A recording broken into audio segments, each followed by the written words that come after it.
Shema Israel.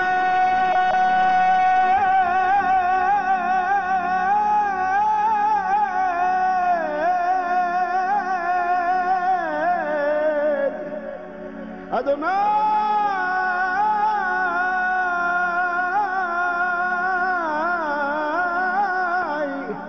Eloheinu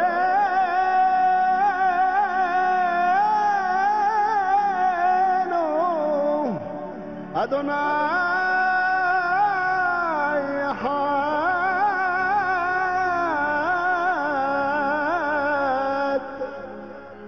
Adonai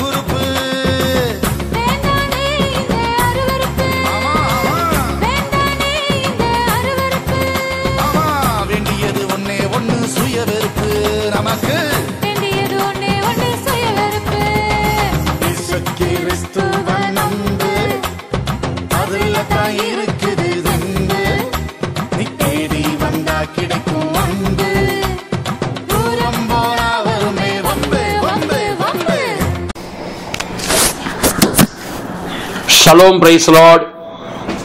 பிதாவாகிய தேவனாலும் நம்முடைய கர்த்தராகிய இயேசு கிறிஸ்து யெஷுவா ஹமஷியாஹ் ஆலும் நம் அனைவருக்கும் கிருபையும் சமாதானமும் உண்டாவதாக. நாம் இந்த நாட்கள்ல வாட் வி பிலீவ், நாம் நம்புவது என்ன அப்படிங்கிற தலைப்புல நம் ஆண்டுடைய வார்த்தைகளை நாம் படிச்சுட்டு இருக்கோம். சோ நம்ம என்ன நம்புறோம் அப்படிங்கறத பற்றி நமக்கு ஒரு தெளிவு கண்டிப்பா நமக்கு இருக்க வேண்டியது அவசியம். பாருங்க, சரி, இதற்கு ஆதாரமாக நீதிமொழிகளின் புஸ்தகம் 23ஆம் அதிகாரத்துல 18வது வசனத்தை படிக்கும் போது, நிச்சயமாகவே முடிவு உண்டு, உன் நம்பிக்கை வீண் போகாது. நிச்சயமாகவே முடிவுண்டு, உன் நம்பிக்கை வீண் போகாது அப்படின்னு சொல்லப்பட்டிருக்கு. நம்ம என்ன நம்புறோமோ நம்முடைய நம்பிக்கை கண்டிப்பா வீண் போகாது. சரிங்களா? சூழ்நிலைகள் எதையும் பார்க்காம நம்ம ஆண்டுடைய வார்த்தையை நம்பி கர்த்தருக்குள்ளாக நம்ம பார்த்து கிறிஸ்துவுக்குள்ள நான் இப்படிதான் நான் இருப்பேன். சூழ்நிலைகள் எப்படி வேணா இருக்கட்டும், சுற்றி இருக்கிற சூழ்நிலைகள் காரியங்கள் எல்லாம் நம்மளை உடைக்கிற அளவுக்கு, நம்மளை நொறுக்கிற மாதிரி, நமக்கு வலிகளை ஏற்படுத்தக்கூடிய விதத்துல எப்படி வேணா இருக்கட்டும், ஆனா நான் அதை நம்ப போறது இல்ல. அது ஒருவேளை உண்மையா இருக்கலாம், பட் அது நிஜம் அல்ல. நான் கிறிஸ்துவுக்குள்ள நான் இப்படிதான் நான் இருப்பேன், இப்படிதான் என்ன அவர் வைக்க போறாரு அப்படின்னு நம்ம நம்புறோம். பாத்தீங்களா? அப்படி நம்ம நம்புற அந்த நம்பிக்கை கண்டிப்பா வீண் போகாது. ஒரு ஆமென் சொல்லுங்க. கண்டிப்பா அது வீண் போகாதுங்க. ஓகேங்களா? அதே மாதிரி நம்ம எதிர்மறையாவே நம்ம என்றோன்னு வைங்களேன், எதிர்மறையான எண்ணங்கள் நம்மளை பத்தி இருக்கு. நாங்க இருக்க போறதே கொஞ்ச காலம்தான், என்னத்தை எங்க ஒன்னு தெரியல, வாழ்க்கையில என்ன கடன் வருமோ தெரியல, நான் இப்படிதான் தரித்திரம் பிடிச்ச மாதிரிதான் இருக்க போறேன், இப்படிலாம் நம்ம பேசுறோம்னு வைங்களேன். நம்ம மைண்ட் அந்த மாதிரியே இருக்கு. ஒரு பிசினித்தனமான ஒரு எண்ணம், தரித்திர மனநிலை நமக்கு இருக்கு. ஒரு அனாதையின் மனநிலை, எனக்கு யாருமே இல்ல, எனக்கு யாரும் என்ன நேசிக்க மாட்டாங்க, அந்த மாதிரிலாம் இருக்குன்னு வைங்களேன். அதுலயும் நம்முடைய நம்பிக்கை வீண் போகாது. நம்ம என்ன நம்புறோமோ அது நடக்கும். அந்த விதத்துல இந்த பாடத்துல நம்ம ஒவ்வொரு விஷயத்திலையும் நம்ம எப்படி நம்பணும் அப்படிங்கறத நம்ம படிச்சுட்டு இருக்கோம். சரிங்களா? அதான் உங்களுக்கு சொன்னேன், விசுவாசம் அப்படிங்கிற வேர்டை வச்சு நான் சொன்னேன். விசுவாசம் அப்படின்னா டிவைன் பர்சுவேஷன், அதாவது தேவனுடைய அன்பை, அவர் எவ்வளவு அன்புள்ளவர், அவர் எவ்வளவு நல்லவர், அவர்கிட்ட எந்த தீமையுமே கிடையாதுன்னு நம்முடைய மனதை அப்படியே இணங்க பண்ணுவது, அதுக்கு பேர் தான் விசுவாசம். தேவனுடைய அன்பை, அந்த அன்புக்கு நம்முடைய மனதை இணங்க பண்ணி, அவர்கிட்ட அன்பு தாங்க இருக்கு, அவர்கிட்ட அன்பை தவிர வேற ஒண்ணும் கிடையாது, அவருடைய அன்புக்குள்ளதான் மீதி எல்லாமே இருக்கு. இப்ப நம்ம பாடின மாதிரி அவர் அன்புள்ளவரா இருக்கிறதுனால நான் நிச்சயமா நான் ஆசீர்வதிக்கப்படுவேன், எந்த தேவனால் நிச்சயமா நான் ஆசீர்வாதம் பெற்றுக் கொள்ளுவேன். அந்த அடியை பாடுவோமா? இனி என்றும் கடன் வாங்க விட மாட்டார், கொடுக்கவே செழித்தோங்க செய்திடுவார். இனி என்றும் கடன் வாங்க விட மாட்டார், கொடுக்கவே செழித்தோங்க செய்திடுவார். என் வீட்டில் ஆகாரம் குறையில்லையே, தேவைகள் ஒன்றுக்கும் தடையில்லையே. என் வீட்டில் ஆகாரம் குறையில்லையே, தேவைகள் ஒன்றிற்கும் தடையில்லையே. எந்தன் தேவனால் நிச்சயம் நான் ஆசீர்வாதம் பெற்றுக் கொள்ளுவேன். உந்தன் வசனம் கை கொள்ளுவேன் நான், உந்தன் வழிகளில் நான் நடந்திடுவேன். உந்தன் வசனம் கை கொள்ளுவேன் நான், உந்தன் வழிகளில் நான் நடந்திடுவேன். அப்போ பாருங்க, அவருடைய அன்புக்கு நம்ம மனது இணங்குது பாருங்க, அதுதான் விசுவாசிப்பது. ஆகவேதான் பைபிள்ல போட்டிருக்கு, விசுவாசத்தை அவர் தான் துவக்கிறார். சரிங்களா? நமக்கா வருவதல்ல, அந்த விசுவாசத்தையும் அவரே நமக்குள்ள தொடங்கி அவரே நமக்குள்ள முடிக்கிறார். சரி, அப்போ நம்ம தேவனை பற்றி நம்ம என்ன நம்பணும், ஒவ்வொரு விஷயத்திலையும் நம்ம என்ன நம்பணும், நம்முடைய நம்பிக்கை ஆல்ரெடி எப்படி இருக்கு, நம்முடைய நம்பிக்கை எப்படி இருக்கணும்.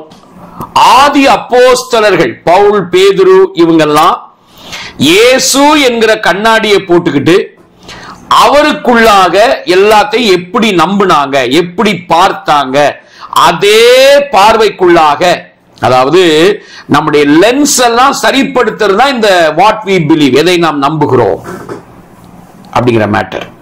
ஓகே, சரி. இப்போ நான் உங்களுக்கு ஒரு ஹோம்வொர்க் கொடுத்திருந்தேன். உபாகமம் 6ஆம் அதிகாரம் 4ஆம் வசனத்தை, அதுல ஷ்மா இஸ்ராயேல் யாவே அடோனாய்னு போட்டிருக்கோம். அந்த இடத்துல பாத்தீங்கன்னா யாவே எலோஹினு யாவே ஏகாட் அப்படின்னு இருக்கும் ஹீப்ரூல. சோ அதை சிங்கிள்ல போட்டு வாங்கன்னு சொன்னேன். யாரா போட்டீங்களா? எவ்வளவு வந்தது? 60 யகவா எலோஹினு யகவா ஏகாட். போட்டீங்களா? யாராவது போட்டீங்களா?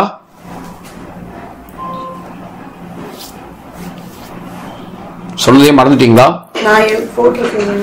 ஓகே, ரூபிஸ் போட்டு வந்திருக்காங்க.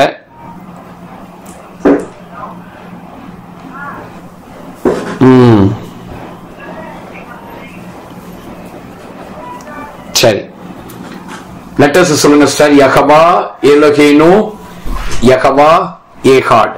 யோத் கே வாவ் கே யகவா ஆலிஃப் லாமட் ஹே யோத் நுன் வாவ். அதான் தப்பா. எலோஹினு அங்க வாவ் வந்திருக்கு. அப்புறம் திரும்பவும் யாவே ஏகாட், ஆலிஃப் ஹெத் டாலெட் ஏகாட். சோ யாவே எலோஹினு யாவே ஏகாட். எவ்வளவு பேர் இருக்காங்க உள்ள?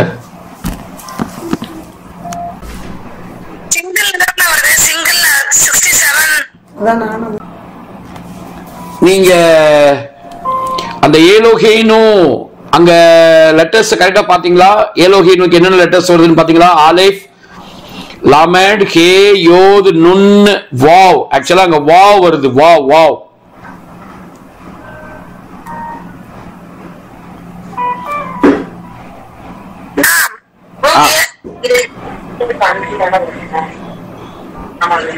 21 வருதுங்களா? ஏலோகேனுக்கு 21.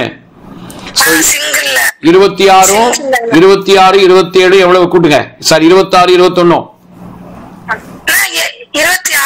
Sorry 17, sorry 17, 17, 21.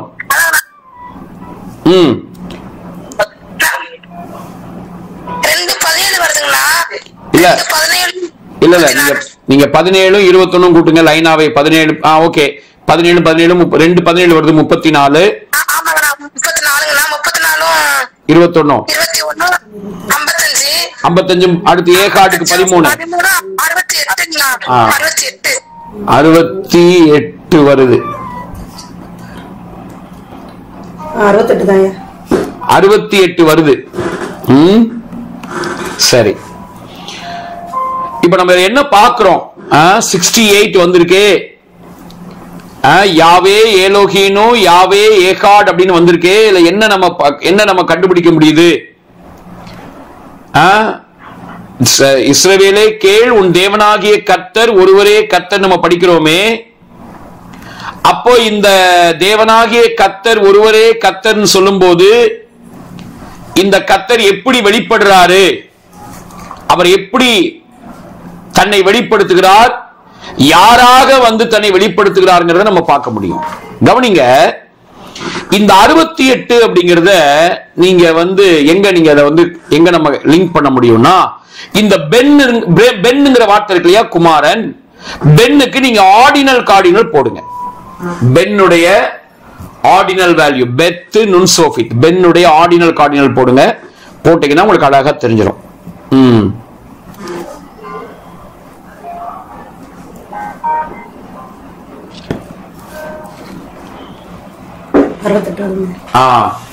Ordinal 16, cardinal 52.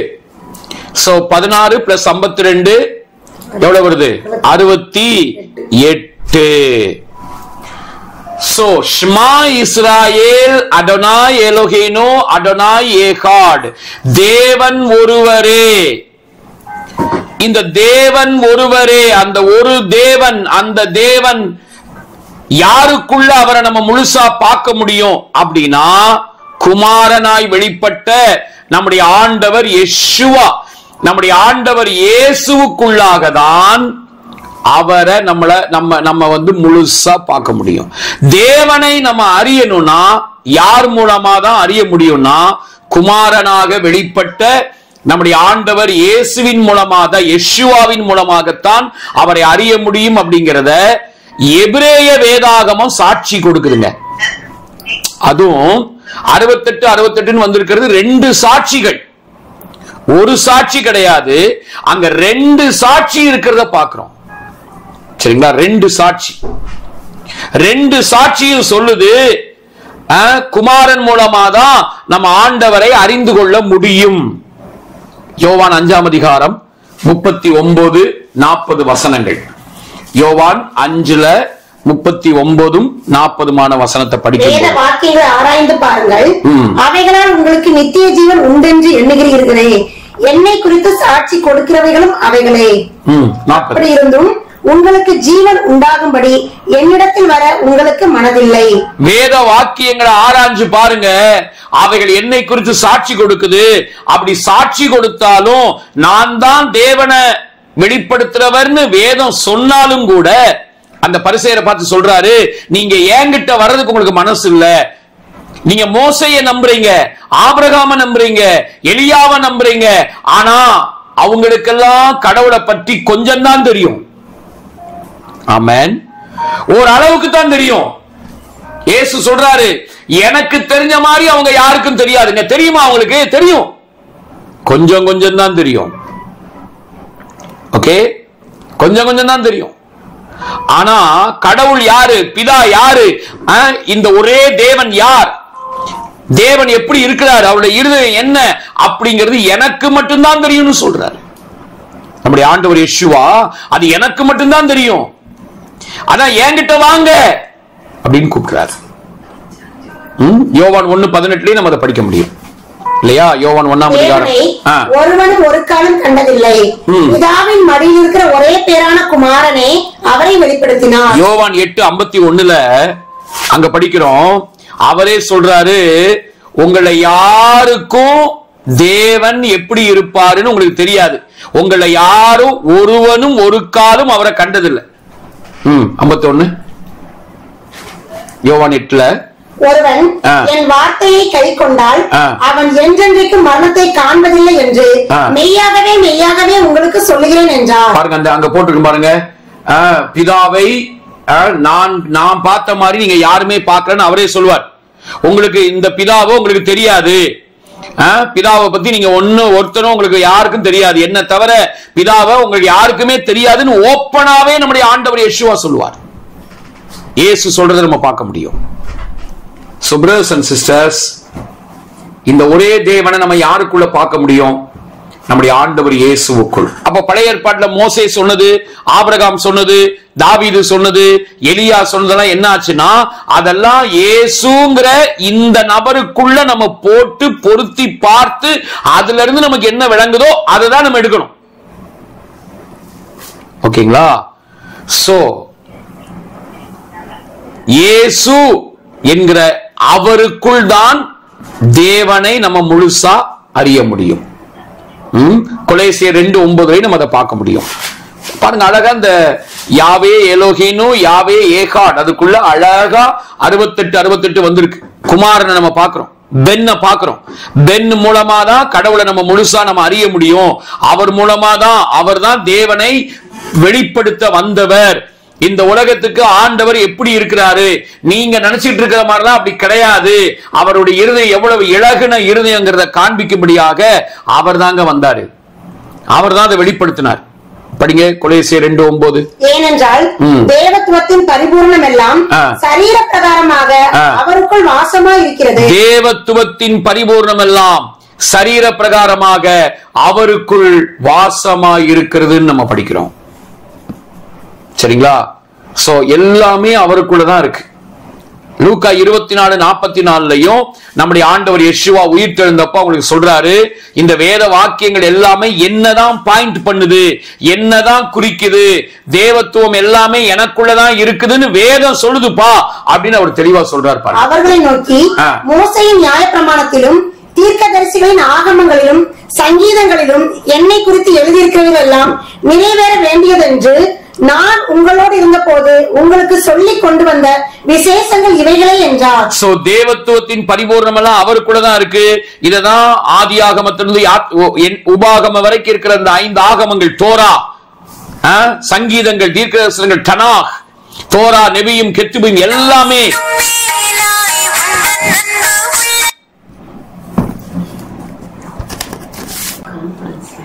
எல்லாமே வேத வாக்கியங்கள், தீர்க்கதரிசனங்கள், சங்கீதங்கள் எல்லாமே அவரை தான் நமக்கு காண்பிக்குது அப்படிங்கறத தெளிவா சொல்றாரு. ஓகேங்களா? சரி, அப்ப கிறிஸ்துவுக்குள்ளதான் நம்ம கடவுள் யாரு அப்படிங்கறத நம்ம முழுசா பார்க்க முடியும். ஏன்னா அவர் தான் திரியேக தேவனிடத்திலிருந்து வந்த, அங்கிருந்து புறப்பட்டு வந்த தேவன். சரி, திருத்துவத்திலிருந்து ஒருவராக, திருத்துவத்தில் ஒருவராக இருக்கிற குமாரன் வந்து தேவன் யாரு, தேவன் எப்படி இருப்பார் அப்படிங்கறத நமக்கு அவர் தான் காமிச்சார். ஓகேங்களா? சரி, இப்போ இன்னைக்கு நம்ம 2வது விஷயத்துக்குள்ள நம்ம போகலாம். 2வதாக நம்ம பார்க்கக்கூடிய விஷயம் என்ன அப்படின்னா, தேவனை பத்தி நம்ம படிச்சிட்டோம் இல்லையா? ஒரே தேவன், தேவனை பற்றி நம்முடைய நம்பிக்கை எல்லாம் எப்படி இருக்கணும் எல்லாமே நம்ம விளங்கிக்கிட்டோம். சோ கடவுளை பற்றிய நம்பிக்கை இப்படிதான் இருக்கும். நீங்க இதையே நீங்க ஜெபமா மாத்தலாம். ஆண்டவரே நீங்க இப்படி இருக்கீங்களேப்பா, இது நீங்க டெய்லி நீங்க ஜெபமா மாத்தினீங்கன்னாவே உங்க மைண்ட் அப்படியே வாஷ் அவுட் ஆகி கடவுளை பற்றின ஒரு தெளிவான படம் நம்ம ஆழ் மனசுல பதிஞ்சிரும். சரிங்களா? இப்ப நான் சொல்ற விஷயங்கள் எல்லாம் இது நம்முடைய வாழ்க்கையோட சம்பந்தப்பட்டதுங்க. கடவுளை பற்றி நம்முடைய நம்பிக்கை இப்படி இருந்தாதான் நம்முடைய வாழ்க்கை சூப்பரா இருக்கும். நம்முடைய வாழ்க்கையில எப்பேற்பட்ட சவால்களையும் நம்ம ஜெயிக்க முடியும். நம்ம ஜெயிக்கிறவங்களா இருப்போம். சரிங்களா? சவால்களை அப்படி பூச்சியை தட்டி விடுற மாதிரி தட்டி விட்டுட்டு அடிச்சு தூக்கிட்டு போயிட்டே இருப்போம். சரிங்களா? சரி, இப்ப நம்ம 2வது பாடத்துக்குள்ள போகலாம். மொத்தம் 22 விஷயங்கள் இருக்கு, 22 பாடங்கள் இருக்கு. அதை நம்ம தேவனை முடிச்சிட்டோம், கடவுளை பத்தி படிச்சிட்டோம். இப்ப ரெண்டாவதா என்ன படிக்க போறோம்?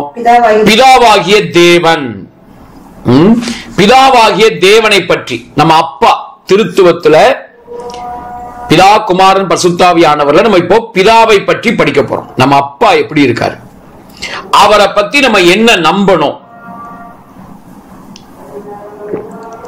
பொதுவாவே நமக்கு ஒரு படம் இருக்கு.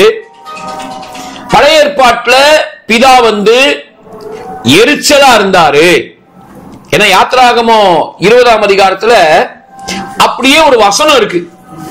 சரிங்களா? யாத்திராகமம் 20 நான் எரிச்சல் உள்ள தேவனா இருக்கிறேன் அப்படின்னு அவரே சொல்றத பார்க்கலாம்.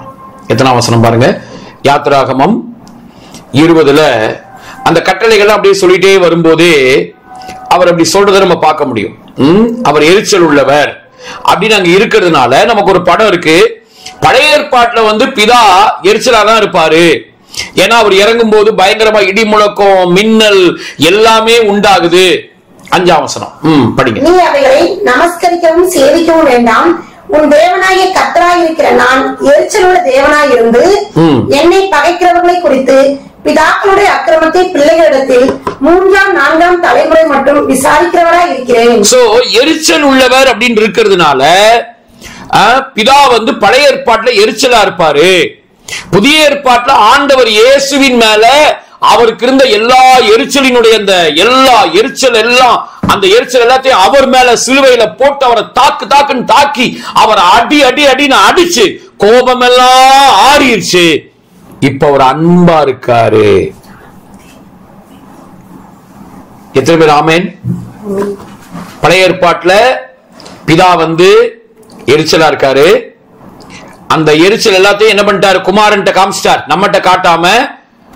இப்ப நமக்கு எப்படி இப்ப கோபம் வந்தா புருஷன் மேல இருக்கிற கோபத்தை பிள்ளைங்க மேல காட்டுற மாதிரி, அல்லது மனைவி மேல இருக்கிற கோபத்தை பிள்ளைங்க மேல காட்டுற மாதிரி, அல்லது இந்த தட்டு டம்ளரு அந்த சட்டி குழம்பு இதெல்லாம் காட்டி, அல்லது ஏதோ ஒரு செல்போனையோ இல்ல கண்ணாடியோ போட்டு உடைக்கிற மாதிரி பிதா என்ன பண்ணிட்டாருன்னா பழைய ஏற்பாட்டுல மனுஷங்க மேல பயங்கர எரிச்சலா இருக்காரு. அந்த எரிச்சல் எல்லாம் என்ன பண்றாருன்னா இப்படியே நம்ம ஆள் மனசுல பதிஞ்சதுனால அந்த எரிச்சல் என்ன பண்ணிட்டாராம்? குமாரன்ட்ட காமிச்சு அந்த ஆதங்கத்தெல்லாம் குமாரன்ட்ட காமிச்சு, குமாரன் நம்ம மேல இருக்கிற கோபத்தெல்லாம் குமாரன் மேல சிலுவையில போட்டு அவரை சாத்துன்னு சாத்தி அந்த கோபம் எல்லாம் ஆறி இப்ப அவர் கூல் ஆயிட்டார். எத்தனை பேர் ஆமேன்? ஆமீன் கிடையாது, நோங்க ஐயா. ஐயா பாருங்க, தெளிவா இருக்காங்க பாருங்க. ஆமீன் கிடையாது, நோ. ஐயாவுக்கு இந்த சுவிசேஷத்தினுடைய காரியங்கள் நல்லா புரிஞ்சிருக்கு. சரிங்களா? சோ பிதா பழைய ஏற்பாட்டிலையும் அவர் எரிச்சலா, நம்ம மேல எரிச்சலா இல்ல. சரிங்களா? அங்க சொல்லப்பட்ட கான்டெக்ஸ்ட் படியே நீங்க பார்த்தாலும் அவர் நம்ம மேல எரிச்சலாக இல்ல. அந்த விக்கிரகம் இருக்கு இல்லையா, அந்த விக்கிரகங்கள் மேலதான் அவர் எரிச்சலா இருக்கார். சரியா? விக்கிரகத்தின் மேல எரிச்சலா இருக்கிறாரே ஒழிய நம்ம மேல அவர் எரிச்சலா இல்ல. சோ பழைய ஏற்பாட்டில் அவர் எரிச்சல் உள்ளவர், புதிய ஏற்பாட்டுல அவர் அன்பா மாறிட்டாருங்கிற படம் இருந்தாலே, அவரை பத்தி அப்படி ஒரு படம் நம்ம மனசுல இருந்தாலே அதுவே ஒரு விக்கிரக ஆராதனை. ஏன்னா நம்ம தப்பா அவரை பத்தி நம்பிட்டு இருக்கோம். சரிங்களா? அப்போ உண்மையிலேயே பிதாவாகிய தேவன் எப்படி இருக்கார், அவரை பத்தி நம்ம என்ன நம்பணும், இதை நான் இப்ப சொல்ல போறேன். ஓகே, சரி. பாயிண்ட் நம்பர் 1, முதலாவதாக பிதா எல்லாவற்றையும் உருவாக்குகிறவர். முதல் பாயிண்ட். நம்ம அப்பா யாரு அப்படின்னா அவர்தான் எல்லாத்தையும் உண்டாக்குனவர். கொலோசியர் 1ஆம் அதிகாரம் 16வது வசனத்தை படிக்கும் போது அங்கேயும் சரி, எபிரேயர் 1ஆம் அதிகாரம் 2ஆம் வசனம், 2 வசனத்திலே நம்ம படிக்கும் போது முதல்ல கொலோசியர் 1:16 வாசிங்க. ஏனென்றால் அவருக்குள் சகலமும் சிருஷ்டிக்கப்பட்டது, பரலோகத்தில் உள்ளவைகளும் பூலோகத்தில் உள்ளவைகளும் ஆகிய காணப்படுகிறவைகளும் காணப்படாதவைகளுமான சகல வஸ்துக்களும், சிங்காசனங்கள் ஆனாலும் கர்த்தத்துவங்கள் ஆனாலும் துறைத்தனங்கள் ஆனாலும் அதிகாரங்கள் ஆனாலும் சகலமும் அவரை கொண்டும் அவருக்கென்றும் சிருஷ்டிக்கப்பட்டது. அவரை கொண்டும், அதாவது இயேசுவை கொண்டும் இயேசுவுக்கென்றும் சிருஷ்டிக்கப்பட்டது. சிருஷ்டித்தவர் யார்? உருவாக்குனது யாருன்னா பிதா. அதே மாதிரி எபிரேயர் 1:2 படிக்கும் போது இவர் இந்த கடைசி நாட்களில் குமாரன் மூலமாய் நமக்கு திருவுளம் வச்சினார். இவரை சர்வத்துக்கும் சுதந்திரவாளியாக நியமித்தார். இவரை கொண்டு உலகங்களையும் உண்டாக்கினார். இவரை கொண்டு உலகங்களையும் உண்டாக்கினார். அப்போ நம்ம அப்பா யாரு? உங்களுக்கு எனக்கும் நமக்கு அப்பாவா இருக்கிறாரு இந்த பிதாவாகிய தேவன் யார் அப்படின்னா, அவர் உருவாக்குகிறவர், உண்டாக்குகிறவர். இன்னும் சொல்ல போனா பாரா. இவருக்கு சாத்தியம் ஒன்றுமில்லாமையிலிருந்து இல்லங்க. காற்று வரல, மழையும் வரல, ஒண்ணுமே வரல, எல்லாமே எம்டியா இருக்கு. சூழ்நிலைகள் அப்படி இருக்கு பாத்தீங்களா? அந்த இடத்துல அந்த ஒன்றுமில்லாமையில உண்டாக்குகிற அப்பா நம்ம அப்பா. எத்தனை பேர் நம்புறீங்க? ஆமென். அப்படிப்பட்ட அப்பா தாங்க நம்ம அப்பா. அப்படிப்பட்ட பிதாவைத்தான் நம்ம கொண்டிருக்கிறோம். அவர் பழைய ஏற்பாட்டிலே அப்படிதான் இருந்தாரு, புதிய ஏற்பாட்டிலே அப்படிதான் இருக்கிறார். அவர் மாறவே இல்லை. பிதா மாறவே இல்லை. நம்ம அப்பா மாறலங்க. So brothers and sisters, இந்த அப்பா நம்முடைய பிதாவாகிய தேவன் ஒன்றுமில்லாமையிலிருந்து உருவாக்குகிறவர். சோ அவரை பற்றி நம்ம நம்ப வேண்டிய முதல் விஷயம் என்ன? இது வந்து நிஜம். ஏதோ நம்ம படிக்கிறது மட்டும் கிடையாது, இது நிஜம். நம்ம அப்பா யாரு அப்படின்னா உண்டாக்குகிறவர் அல்லது உருவாக்குகிறவர். அவரால் எதையும் உண்டாக்க முடியும். எந்த சூழ்நிலையிலையும் ஒரு காரியம் இல்ல, இது நடக்காது, முடியாது, ஆகாதுங்கிறதெல்லாம் அவருக்கு மேட்ரே கிடையாது. அதையும் தாண்டி அவர் உண்டாக்க முடியும், உண்டாக்க வல்லவர். அப்படி உண்டாக்கி இருக்கிறார். பழைய ஏற்பாட்டையும் புதிய ஏற்பாட்டையும் அப்படி செஞ்சிருக்கிறாரு. அதே ரியாலிட்டி நமக்கும் அது சாத்தியம். நம்ம வாழ்க்கையில உண்மையா அவர் செய்வாரு. சரிங்களா? இதெல்லாம் தெரிஞ்சதுக்கு அப்புறம் தாங்க நாங்க வந்து எங்க கண்களை ஆண்டவர் திறப்பாருன்னு நம்பி இருக்கோம். எங்க உடம்புல அந்த பகுதியை ரெஸ்டோர் பண்ணிடுவாரு. ஏன்னா அவர் ஒன்றுமில்லாம இருந்து உருவாக்குற ஆண்டவர். பாருங்க, இப்ப எங்க கண்ணெல்லாம் நல்லதா இருக்கு. ஏதோ ஒரு நரம்புல ஒரு சின்ன பிரச்சனை இருக்கு, அதை மாத்திர அவரால் முடியும். நாங்க அதை நம்புறோம். நீங்களும் இந்த உண்டாக்குற அப்பாவை நம்புங்க. அவர் ஒன்றுமில்லாம இருந்து உண்டாக்குவார். நீங்க ஜெபிக்கும் போது சொல்லி சொல்லி ஜெபிக்கணும். அப்பா நீங்க வந்து எங்க அப்பா, நீங்க வந்து ஒன்றுமில்லாமல் இருந்து நீங்க உண்டாக்குறவர், நீங்க உண்டாக்கும் தன்மை உடையவர் அப்பா. நீங்க பாரா. பாருங்க, இந்த பாராவிலே ட்ரினிட்டி இருக்குங்க, திருத்துவம் இருக்கு. பெரேஷித், பாரா, பேத், ரேஷ், ஆலேஃப். பேத் வந்து குமாரனை குறிக்குது, பென். ரேஷ் வந்து ருவாஹ், ஆவியானவர் குறிக்குது. ஆலேஃப் ஆப், பிதாவை குறிக்குது. ஆமென். சோ அவர் யாரு? உண்டாக்குகிறவர். உண்டாக்குகிறவர். ரெண்டாவது, நம்ம அப்பாவை பத்தி நம்ம அடுத்து நம்ம நம்ப வேண்டிய விஷயம் என்னன்னா, முழுமையான நன்மைகளுக்கும் அன்புக்கும் பிறப்பிடம் அவரே. நம்ம அப்பா யாரு? அவர்கிட்ட எல்லளவு கூட, ஒரு இம்மி அளவு கூட, சரிங்களா, அதாவது என்ன சொல்றது, ரொம்ப மைன்யூட்டா, சின்னதா, அப்படி கொஞ்சம் எங்கேயோ கண்ணுக்கு தெரியாம ஒட்டி இருக்குன்னு சொல்லுவாங்கல்ல, அந்த அளவுக்கு கூட அவர்கிட்ட என்ன இல்லை? தீமை என்பதே இல்லை. நம்ம அப்பா யாரு? முழுமையான நன்மைகளுக்கும் முழுமையான அன்புக்கும். அங்கேயும் கூட இந்த முழுமையானங்கிற வேர்டை போட்டுக்கோங்க. முழுமையான நன்மைகளுக்கும் முழுமையான அன்புக்கும் பிறப்பிடம் அவரே. சோ யாக்கோபு 1:17 படிக்கும் போது, யாக்கோபு 1:17, நன்மையான எந்த ஈவும் பூரணமான எந்த வரமும் பரத்திலிருந்து உண்டாகி ஜோதிகளின் பிதாவினிடத்திற்கு இறங்கி வருகிறது. அவரிடத்தில் யாதொரு மாறுதலும் யாதொரு வேற்றுமை நிலரும் இல்லை. சோ நன்மையான எந்த ஈவும் பூரணமான எந்த வரமும் பரத்திலிருந்து உண்டாகி ஜோதிகளின் பிதாவினிடத்திலிருந்து இறங்கி வருகிறதாம். Brothers and sisters, நம்ம அப்பா கிட்ட அவருடைய மனசளவுல கூட தீமை இல்லைங்க. நம்ம பாடலுடைய ஒரு தீமையும் நினைக்காத நல்ல நல்ல தகப்பன் உமை போல இல்ல. உண்மைங்க, அது சும்மா ஏதோ ஏதோ உங்க பாட்டா பாடினது இல்ல, அது உண்மை. அதுலயும் அவருடைய அவர் நன்மைகளுக்கு பிறப்பிடமா இருக்கார் இல்லையா, அந்த நன்மைய கிறிஸ்தவங்க இவங்களுக்கு செய்யணும், கிறிஸ்தவங்க இல்லாதவங்க அவங்களுக்கு செய்யக்கூடாது அப்படின்லாம் அவர் பார்த்து செய்யறது இல்ல, எல்லாருக்கும் நன்மை செய்யறாராம். இன்னும் சொல்ல போனா துரோகியா இருக்கிறவன், நன்றி கெட்டவன், அவனுக்கு தான் அந்த நன்மையை முதல்ல செய்யறார். ஹலோ, இருக்கீங்களா? நம்ம அப்பா யாரு? நல்லவனுக்கு கிடையாதுங்க. நாங்களாம் ரொம்ப நல்லவங்க, நாங்களாம் பரிசுத்தவான்கள், நாங்களாம் நல்லவங்க, எங்களுக்கு தான் அப்பா நன்மை செய்வாரு அப்படின்னு தான் நினைச்சிட்டு இருந்தாங்க பழைய ஏற்பாட்டுல. நம்ம ஆண்டவர் இயேசு வந்துட்டு சொல்றாரு, டேய் டேய், நீ அப்பா பத்தி நினைச்சிட்டு இருக்கிறதுலாம் போயிடா, அப்படி கிடையாதுடா. நன்றி கெட்டவன் நீ யார நினைக்கிறியோ அவனுக்கு தான் அவருடைய நன்மை முதல்ல கடந்து வரும், தெரியுமா அப்படின்னு சொல்றாரு. மத்தேயு 5 45வது வசனத்தை நீங்க பாத்தீங்கன்னா, மத்தேயு 5ஆம் அதிகாரம் 45 இப்படி செய்வதனால் நீங்கள் பரலோகத்தில் இருக்கிற உங்கள் பிதாவுக்கு புத்திரராய் இருப்பீர்கள். அவர் தீயோர் மேலும் நல்லவர் மேலும் தமது சூரியனை உதிக்க பண்ணி. முதல்ல லிஸ்ட்ல யார் வருது? நல்லவங்களா கெட்டவங்களா? தீயோர். தீயோர். சூரியனை யார் மேல உதிக்க பண்றாராம்? இயேசு பாருங்க சொல்ற, ரொம்ப கவனமா பேசுறார். யார் மேல முதல்ல சூரியனை உதிக்க பண்றாராம்? தீயோர், கெட்டவன். கெட்டவனுக்கு உதிக்க பண்ணி அதோட நல்லவனுக்கு உதிக்க பண்றார்.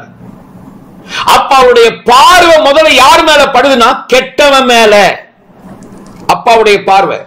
அடுத்து அவர் தீயோர் மேலும் நல்லவர் மேலும் நமது சூரியனை உதிக்க பண்ணி நீதி உள்ளவர்கள் மேலும் அநீதி உள்ளவர்கள் மேலும் மழையை பெய்ய பண்ணுகிறார். அடுத்து 2வது லிஸ்ட்ல தான் என்ன பண்றாரு? முதல்ல நீதி உள்ளவங்களை கொண்டு வர்றார். நீதி உள்ளவங்க, அப்புறம் அநீதி உள்ளவங்க. அப்ப பாருங்க, முதல்ல அவர் தீயவர்கள், தீயோர், கெட்டவன், நன்றி கெட்டவன், அத பண்றான் இத பண்றான் அப்படி இப்படி நம்ம சொல்றோம்ல, அவன் மேலதான் அவருடைய பார்வை முதல்ல படுது. ஏன் அப்படி செய்யறாரு? இந்த நன்மைய அவன் நினைச்சு நினைச்சு நினைச்சு, சரிங்களா, ஒரு குறிக்கப்பட்ட சூழ்நிலையில அந்த நன்மைகளினால் அவன் கவர்ந்தெழுக்கப்பட்டு, அந்த நன்மைகளினால அவன் மனசு மாற்றப்பட்டு அவன் அப்பா கிட்ட திரும்புவான் அப்படின்னு அவர் வெயிட் பண்ணி முதல்ல அவனுக்கு நன்மை செய்யறாருங்க. சரிங்களா? அதனாலதான் எவனையுமே நீங்க நம்ம நியாயம் தீர்க்கிறதோ, எவனையுமே நம்ம அற்பமா என்றதோ, சரிங்களா, இவன்லாம் விளங்க மாட்டான், இவன்லாம் இல்லாம போனா கூட நல்லா இருக்கும். இன்னைக்கு கிறிஸ்தவங்களுக்கு ஒரு டென்ஷன் இருக்கு. எலெக்ஷன் ரிசல்ட் பார்த்த உடனே எல்லாருக்கும் நீங்க ஏன் சாமியல் முருகனையா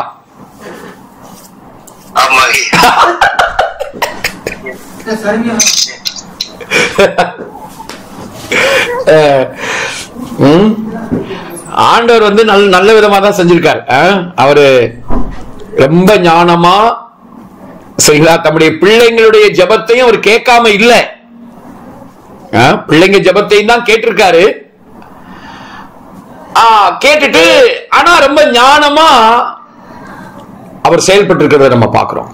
சரிங்களா? அதனால நம்ம அதெல்லாம் அப்படியெல்லாம் நம்ம பயப்பட வேண்டிய அவசியம் இல்லை. சரிங்களா? நம்ம பயப்பட வேண்டிய அவசியம். நான் என்ன சொல்றேன், நேபுகாத்நேச்சர் மேல இருந்தா நீங்களும் நானும் தானியேலா மாறுவோம். என்னங்கய்யா? நேபுகாத்நேச்சர் மேல இருந்தா என்ன, சிங்காசனத்துல அவன் உட்காரட்டும், நம்ம தானியேலா மாறுவோம். நம்ம தானியேலா மாறுவோம். கர்த்தர்ட்ட கேட்போம், ஐயா எங்களை தானியேலா மாத்துங்க, தானியேலா மாத்துங்க ஐயா. சிங்க கபில போட்டாலும் சிங்கம் எங்களை சேதப்படுத்தாம இருக்கிறத பார்த்து அவன் அதிர்ந்து போகணும். அப்படி எங்களை மாற்றுங்க அப்படின்னு கேட்போம். அக்னி ஜுவாலையை கொண்டு போய் போட்டாலும் அக்னி அந்த வாசனை கூட இல்ல அப்படிங்கிற ரியாலிட்டியா மாத்துங்க. எங்க வாழ்க்கையில நாங்க அதை அனுபவிக்கணும், நிஜமாக்குங்க அப்படின்னு கேட்போம். சோ அருமையானவர்களே, நம்ம அப்பாவுடைய இருதயத்தை பாருங்க. அவருடைய நன்மை யாருக்கு வருது? முதல் நல்லவங்களுக்கு இல்ல, கெட்டவங்களுக்கு. கெட்டவங்க நம்ம சொல்றோம்ல, அவங்களுக்கு. ஏன்னா அந்த நன்மையினால அவங்க வாழ்க்கை மாறும் அப்படின்னு ஆண்டவர் வெயிட் பண்றாரு, காத்திருக்கிறார். சரிங்களா? இந்த கெட்டகுமாரன் நம்ம சொல்றோம்ல, அவரை அந்த கெட்டகுமாரனை மனம் திரும்ப வச்சதே என்னன்னா, அப்பாவுடைய நன்மை தாங்க. பிதாவின் வீட்டில இருந்த தன்னுடைய தகப்பன் வீட்டில இருந்த அந்த குட்னஸ் இருக்கு பாருங்க, அந்த நன்மைகள் இருக்கு பாருங்க, அந்த நன்மைகளை நினைச்சுதான் நாங்க அப்பாட்டே நான் போறேன் அப்படிங்கிற அந்த தீர்மானத்தை எடுக்க வச்சது. என்னன்னா, அப்பா குத்திடுவாரோ, கொன்றுவாரோ, அடிச்சிடுவாரோ, என்ன தள்ளி விட்டுருவாரோ, அதெல்லாம் இல்ல. அப்பாவுடைய நன்மைகள் எங்களுக்கு இந்த வசனம் லூக்கா 15ல நீங்க பாத்தீங்கன்னா, எங்க அப்பா வீட்டுல இருக்கிறவங்க எல்லாம் பூர்த்தியான சாப்பாடு இருக்கு. அவங்க எல்லாம் எத்தனாம் வசனம்? 17ஆம் வசனம், லூக்கா 15:17 படிங்க. அவனுக்கு புத்தி தெளிந்த போது அவன், என் தகப்பனுடைய கூலிக்காரர் எத்தனையோ பேருக்கு பூர்த்தியான சாப்பாடு இருக்கிறது, நானும் பசியினால் சாகிறேன். நான் எழுந்து என் தகப்பனத்திற்கு போய், தகப்பனே, பரத்துக்கு விரோதமாகவும் உமக்கு முன்பாகவும் பாவம் செய்தேன். இனிமேல் உங்களுடைய குமாரன் என்று சொல்லப்படுவதற்கு நான் பாத்திரன் அல்ல. உங்களுடைய கூலிக்காரன் ஒருவனாக என்னை வைத்துக் கொள்ளும் என்பேன் என்று சொல்லி எழுந்து புறப்பட்டு தன் தகப்பனத்தில் வந்தான். பாருங்க, அப்போ இங்க அவன் அப்பா கிட்ட திரும்ப வச்சது என்னன்னா, அவர்கிட்ட இருந்த அந்த நன்மைகள், குட்னஸ். எங்க அப்பா கிட்ட பூர்த்தியான சாப்பாடு இருக்குயா, நான் அவர்கிட்டயே போயிடுறையா. என்ன விஷயம்னா, இன்னைக்கு ஆண்டவர் தீயவர்கள் கெட்டவர்களா இருக்கிறவங்களுக்கும் நன்மை செய்யறார். கெட்டவங்க நம்ம பார்வையில படுறாங்க இல்லையா, நான் நிறைய அட்டகாசம் பண்ணிக்கிட்டு அப்படிலாம் இருக்காங்கல்ல, அவங்களுக்கு நன்மை செய்யறாரு. ஆனா அந்த நன்மையை அவங்க ஏன் இன்னும் உணராம இருக்காங்கன்னா, இங்க போட்டிருக்கு புத்தி தெளிந்த போது. அவங்களுக்கு இன்னும் என்ன வரல? புத்தி தெளியல. அப்ப நம்ம அவங்களுக்காக என்ன ஜெபிக்கணும்? ஆண்டவரே, தெளிந்த புத்தி அவங்களுக்கு கொடுங்கப்பா. புத்தி தெளிஞ்சா எது அவனுக்கு புரிஞ்சிடும்? அப்பா எவ்வளவு எனக்கு நன்மை செஞ்சிருக்காரு, அவருடைய வீட்டுல எவ்வளவு நன்மை இருக்கு. ஏன்னா அவங்க தொலைந்து போயிருக்காங்க. So, brothers and sisters, நம்ம அப்பா யாரு? நம்முடைய தகப்பன் யார்? என்ன படிக்கிறோம்? அவர் யாரு? முழுமையான நன்மைகளுக்கும் முழுமையான அன்புக்கும் பிறப்பிடம் அவரே. அவர்தான் பிறப்பிடமா இருக்காருங்க. சோ மத்தேயு 5:45 படிச்சீங்களே, மத்தேயு 7:11 நமக்கு ஆண்டவர் யெஷுவா இன்னொரு அழகா சொல்றார். ஆகையால் பொல்லாதவர்களாகிய நீங்கள் உங்கள் பிள்ளைகளுக்கு நல்ல ஈவுகளை கொடுக்க அறிந்திருக்கும் போது, பரலோகத்தில் இருக்கிற உங்கள் பிதா தம்மிடத்தில் வேண்டிக் கொள்கிறவர்களுக்கு நன்மையானவைகளை கொடுப்பது அதிக நிச்சயம் அல்லவா?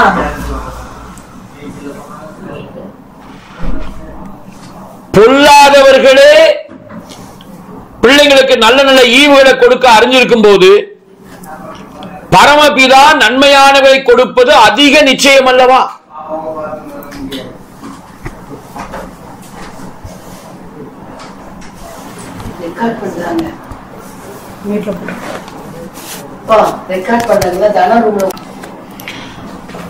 பொல்லாதவர்களாகிய நீங்களே உங்க பிள்ளைகளுக்கு நல்ல ஈவுகளை கொடுக்க அறிந்திருக்கும் போது, பரமபிதா நன்மையானவரை கொடுப்பது அதிக நிச்சயம் அல்லவா?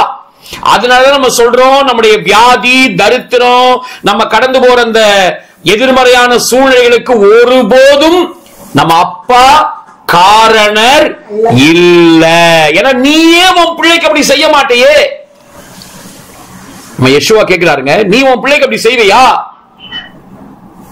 நீ உன் பிள்ளைக்கு உன் பிள்ளை வியாதியில படுக்கிறதையும், உன் பிள்ளை கால் முடியாம இருக்கிறதும், உன் பிள்ளை தரித்திரத்துல கஷ்டப்படுறத நீயே விரும்ப மாட்டேயே, பரமபிதா விரும்புவாரா?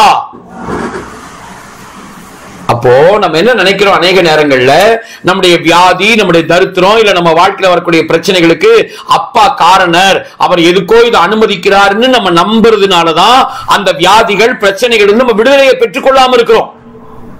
அதாவது அவர்தான் காரணர்னு நம்பிட்டு என்ன விடுவீங்க ஆண்டவரேன்னு சொல்லும் போது, அந்த விடுதலையினுடைய காரியங்கள் நமக்கு வேலை செய்ய மாட்டேங்குது. நம்ம நம்ப வேண்டியது என்ன? அவர் காரணர் இல்ல. அப்பதான் விடுதலையை தைரியமா கேட்போங்க. சோ பொல்லாதவர்களாகி நீங்களே உங்க பிள்ளைங்களுக்கு அப்படி செய்ய மாட்டீங்களே? ஒருத்தர் சொல்றாரு, இந்த மாதிரி நான் பிரசங்கம் பண்ணும்போது ரொம்ப தெம்பா இருப்பேங்க. பிரசங்கம் பண்ணும்போது ரொம்ப தெம்பா இருப்பேன். பிரசங்கத்தை முடிச்சுட்டு வீட்டுக்கு வந்ததுக்கு அப்புறம் மீதி இருக்கிற நாளெல்லாம் நான் ரொம்ப சோர்ந்து டயர்டா தான் இருப்பேன். அடுத்த சண்டே அந்த கரெக்டா அந்த பிரசங்கம் பண்ற நேரம் வரும்போது மட்டும் தெம்பாயிருவேன். அவர் மறைமுகமா என்ன சொல்ல வராரு? ஆண்டவர் அவருக்கு என்ன யூஸ் பண்ணிக்கும் போது மட்டும் என்ன தெம்பாக்கி யூஸ் பண்ணிட்டு அதுக்கப்புறம் என்ன பண்ணிடுவாரு? இந்த யூஸ் ஆகாதவங்களை தூக்கி போடுற மாதிரி என்ன பண்ணிடுவாரு? என்ன கொஞ்சம் அடுத்து மீதி உள்ள நாள் எல்லாம் என்ன செயல்பட விடாம ஆக்கிடுவாரு. இன்னைக்கு நிறைய ஊழியக்காரங்களுக்கு அந்த மாதிரி எண்ணம் இருக்கு. சரிதானே? சரியா தவறா?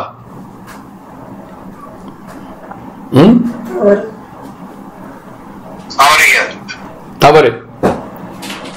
நம்ம அப்பா நிச்சயமா அப்படி செய்கிறவர் இல்ல. பொல்லாதவர்களாகி நீங்களே உங்க பிள்ளைகளுக்கு அப்படி செய்ய மாட்டீங்களே? இந்த வசனத்தை நீங்க மறக்கவே கூடாது. வாழ்க்கையில எவ்வளவு சூழ்நிலைகள் வந்தாலும் தைரியமா சொல்லணும். அந்த சூழ்நிலை, அப்பா இதுக்கு நீங்க காரணர் இல்லப்பா, நீங்க இதுக்கு காரணர் இல்ல, அதனால நான் இதை அக்செப்ட் பண்ண மாட்டேன், இந்த சூழ்நிலையில் நான் நீடிச்சிருக்க நான் விரும்ப மாட்டேன் சொல்லணும். ஓகே, யோவான் 3:16 அதையும் வாசிங்க. யோவான் 3ஆம் அதிகாரம் 16ஆம் வசனம் 16. தம்முடைய ஒரே பேரான குமாரனை விசுவாசிக்கிறவன் எவனோ அவன் கெட்டு போகாமல் நித்திய ஜீவனை அடையும்படிக்கு அவரை தந்தருளி இவ்வளவாய் உலகத்தில் அன்பு கூர்ந்தார். பரலோகத்தின் செல்லத்தை, பரலோகத்தின் செல்லமாக பரலோகத்தின் செல்வமாய் இருக்கிற ஆண்டவர் இயேசுவை, யெஷுவாவை பிதா யாருக்காக கொடுத்தார் தெரியுமா? கெட்டு போனவனுக்காக. பிதாவை பார்த்து, ஐயா உங்களுக்கு விலையேறப்பட்ட சொத்துனா எதையா சொல்லுவீங்கன்னா என் குமாரன். ஆனா அந்த குமாரனை யாருக்கியா கொடுக்குறீங்க? நல்லவங்க எத்தனையோ பேர் இருந்தாங்கல்ல. ஆபிரகாம் இருந்தாரு, ஆபிரகாம் அடியில் இந்த குமாரனை கொடுத்துருக்கலாம்ல. ஆபிரகாம் கையில கொடுத்திருந்தீங்கன்னா ஈசாக்க கொஞ்சின மாதிரி இந்த குமாரனை கொஞ்சி இருப்பாரு. ஈசாக்கு கையில கொடுத்துருக்கலாம்ல. ஈசாக்கு கையில கொடுத்திருந்தீங்கன்னா ஈசாக்கு அப்படியே வச்சு தியானம் பண்ணி இருப்பாரு இவரை வச்சு. யாக்கோபு கையில கொடுத்திருந்தீங்கன்னா யாக்கோபு யோசேப்புக்கு பலவர்ண அங்கி போட்ட மாதிரி இவருக்கு பலவர்ண அங்கி போட்டு அழகு பார்த்திருப்பாரு. இப்படி இவங்க எல்லாம் யார் கையிலையும் கொடுக்காம இப்போ உலகமே கெட்டு நொந்து எல்லாம் அப்படியே யூத சமுதாயமே ஏறக்குறைய ஒரு 10 பிரிவா பிரிஞ்சு போய் எல்லாம் சின்ன பின்னமாய் கிடக்குது. இப்ப கொடுக்குறீங்களே இந்த குமாரனை, அவர் சொல்லுவாரு, இதுதான்ப்பா என் திட்டம், கெட்டு போனவன் கையில் அவரை கொடுக்கறதுதான் என்னுடைய திட்டம், என் அன்பு, my love. So brothers and sisters, எவ்வளவு பெரிய அன்பான அப்பா நமக்கு இருக்கார் பாருங்க. அவர் நல்லவங்க கையில, நீதிமான்கள் கையில தன்னுடைய செல்லத்தை, தன்னுடைய செல்வத்தை கொடுக்காம அந்த ஒரே பேரான செல்லத்தை கள்ளர்களாய் இருக்கிற கெட்டு போன நம்ம கையில கொடுத்தாருங்க. நீ அடி, சிலுவையில் அறையணுமா, அவரை எவ்வளவு சின்ன பின்னம் ஆக்க முடியுமோ நீ ஆக்கு. அப்படி நீ ஆக்குனாலும் நான் உன்னை மன்னிக்கதான் செய்வனே ஒழிய உன்னை நான் பழி வாங்க மாட்டேன்னு உறுதியா இருந்தாங்க. அதான் யோவானுக்கு அதை சொல்ல முடியாம இவ்வளவாய் அன்பு கூர்ந்தார், இவ்வளவாய் அன்பு கூர்ந்தார். அப்பாவுடைய அன்பை நினைச்சு பாருங்க. நன்றி உமக்கு நன்றி ஐயா, நன்றி உமக்கு நன்றி அப்பா பிதாவே, அன்பான தேவா, அருமை ரட்சகரே, ஆவியானவரே, எங்கள் அப்பா பிதாவே, அன்பான தேவா, அருமை இரட்சகரே, ஆவியானவரே. அந்த சிலுவையில இயேசு அடி வாங்கி அங்க அறையப்படுற அங்கேயுமே பிதா இருந்தாருங்க. அங்கேயும் பிதா இருந்தாரு. இயேசுவுக்கு பின்னாடி இருந்துகிட்டு இவன் அடிக்க அடிக்க அப்படி சிலுவையில அரைஞ்சு ரத்தம் அவர்கிட்ட இருந்து அப்படி ரத்தம் சொட்ட சொட்ட என்ன பண்ணாரு தெரியுமா? ஆவி மண்டலத்துல முழு மனுக்குலத்தையும் தன் பக்கமா இழுத்துக்கிட்டு முத்தம் கொடுத்துக்கிட்டே இருந்தாராம். சிலுவையில ஒவ்வொரு சொட்டு ரத்தமும் வடிய வடிய இவர் அப்படியே அரவணைச்சு மனுஷனை எல்லாம் முழு மனுக்குலத்தை அரவணைச்சு, தேங்க்யூப்பா, தேங்க்யூ, தேங்க்யூ, நீ எப்படியாவது என்கிட்ட வந்தா போதும் அப்படின்னு முத்தம் கொடுத்துக்கிட்டே இருந்தாராம். 2 கொரிந்தியர் 5ஆம் அதிகாரத்துல 18-19 வசனத்துல இவையெல்லாம் தேவனாலே உண்டாயிருக்கிறது. அவர் இயேசு கிறிஸ்துவை கொண்டு நம்மை தம்முடைய ஒப்புரவாகுதலின் ஊழியத்தை எங்களுக்கு ஒப்புக் கொடுத்தார். அந்த ஒப்புரவாக்கிங்கிற அந்த வேர்ட் கிரீக்ல போய் பாத்தீங்கன்னா முத்தமிட்டு, அந்த இளைய குமாரனுக்கு அப்படியே அவரை தூரத்துல பார்த்து ஓடி மனதுருகி ஓடி கிட்ட வந்து அப்படியே அவனை கட்டி பிடிச்சு அப்படி முத்தம் கொடுக்கிறார் பாருங்க. அந்த முத்தம் கொடுக்கிறதுக்கு பயன்படுத்தப்பட்ட அதே வேர்ட் இங்க பயன்படுத்தப்பட்டிருக்கு. So brothers and sisters, இவ்வளவாய் உலகத்தில் அன்பு கூர்ந்த ஒரு அப்பா.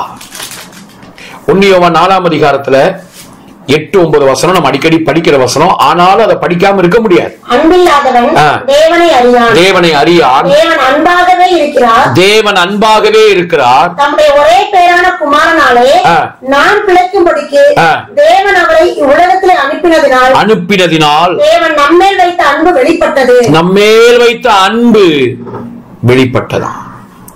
So brothers and sisters, நம்ம அப்பா யாரு? முழுமையான நன்மை, முழுமையான அன்பு, இது எல்லாத்துக்கும் அவர்தான் பிறப்பிடமாக இருக்கிறார். சரிங்களா? இதுக்கு விரோதமா அப்பாவை பத்தி நம்ம கேள்விப்படுற எந்த காரியத்தையும் அதை நீங்க உங்களுக்குன்னு நீங்க எடுத்துக்கூடாது. யோபு அடிச்சாரு, என்னை அப்படி அடிப்பாரு, அடிக்க மாட்டாரியா? எத்தனை பேர் ஆமென் ஆமென் சொல்ல உங்களுக்கு தைரியம் இல்லையா? யோபுக்கு அனுமதிச்சாரு அப்படி நீங்க கேள்விப்படுறீங்க பைபிள்ல.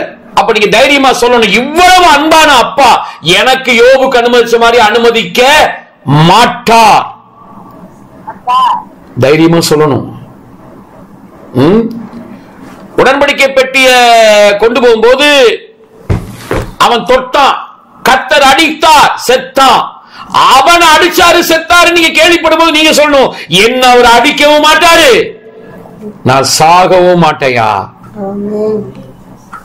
எனக்கு அப்பா யாரு? அவ்வளவா இவ்வளவாய் அன்பு கூர்ந்தார். கெட்டு போன என்கிட்ட அவ்வளவு விலையேற பெற்ற பரிசுத்தமான குமாரனையே அட்ரா, நல்லா அட்ரா அப்படின்னு கொடுத்தாரு. அப்படி இந்த மனுக்குள்ள அடிக்கும் போது அவர் நினைச்சிருந்தா ஒரே பார்வையில அடிச்ச அத்தனை பேரையும் பஸ்பமாக்கி இருக்க முடியுமே, அதை செய்யலையே. இப்ப மட்டும் செய்வாரா? பிரதர்ஸ் அண்ட் சிஸ்டர்ஸ்,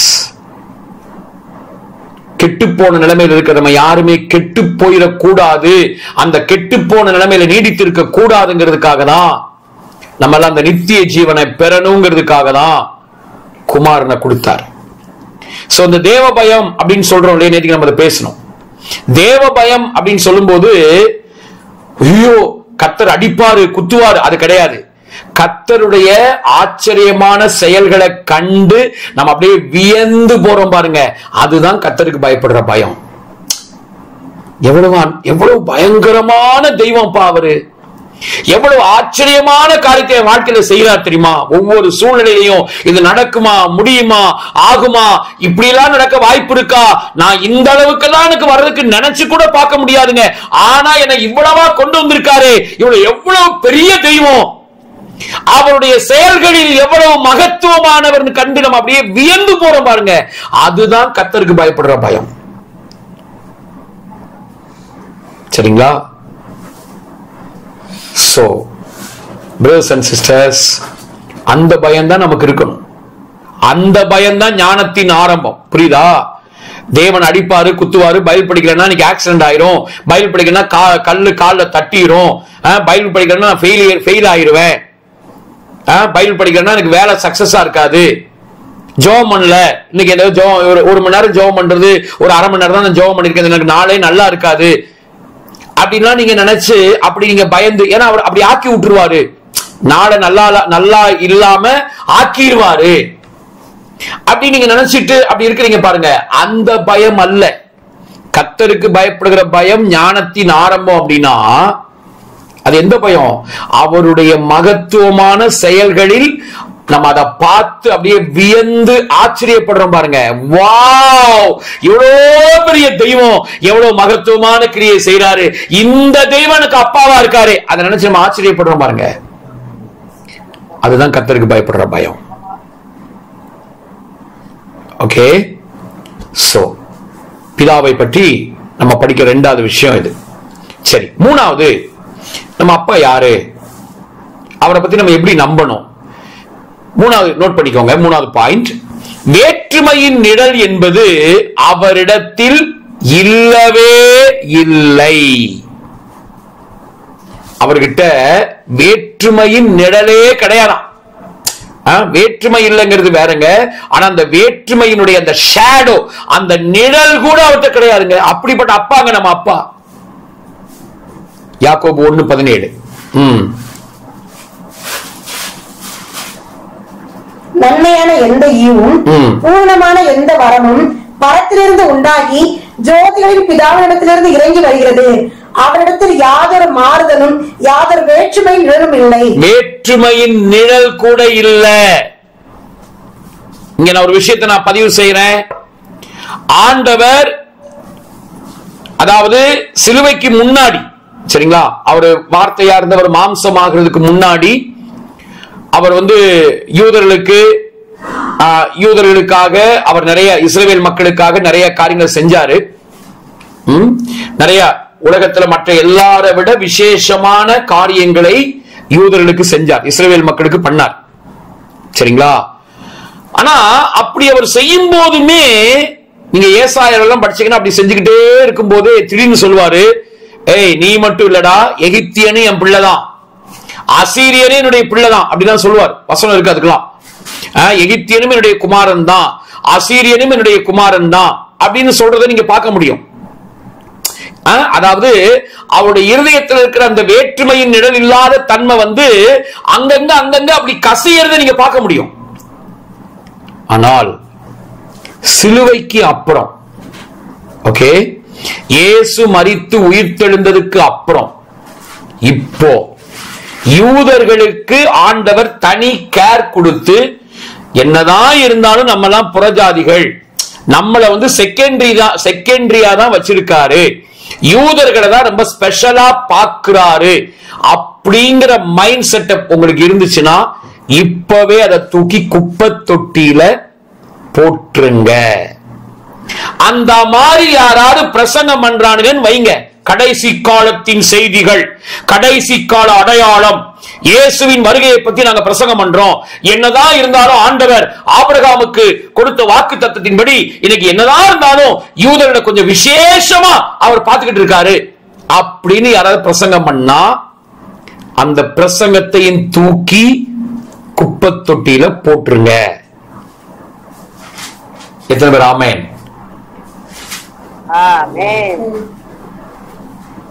ஆமென் சொல்ல தைரியம் வரலையா?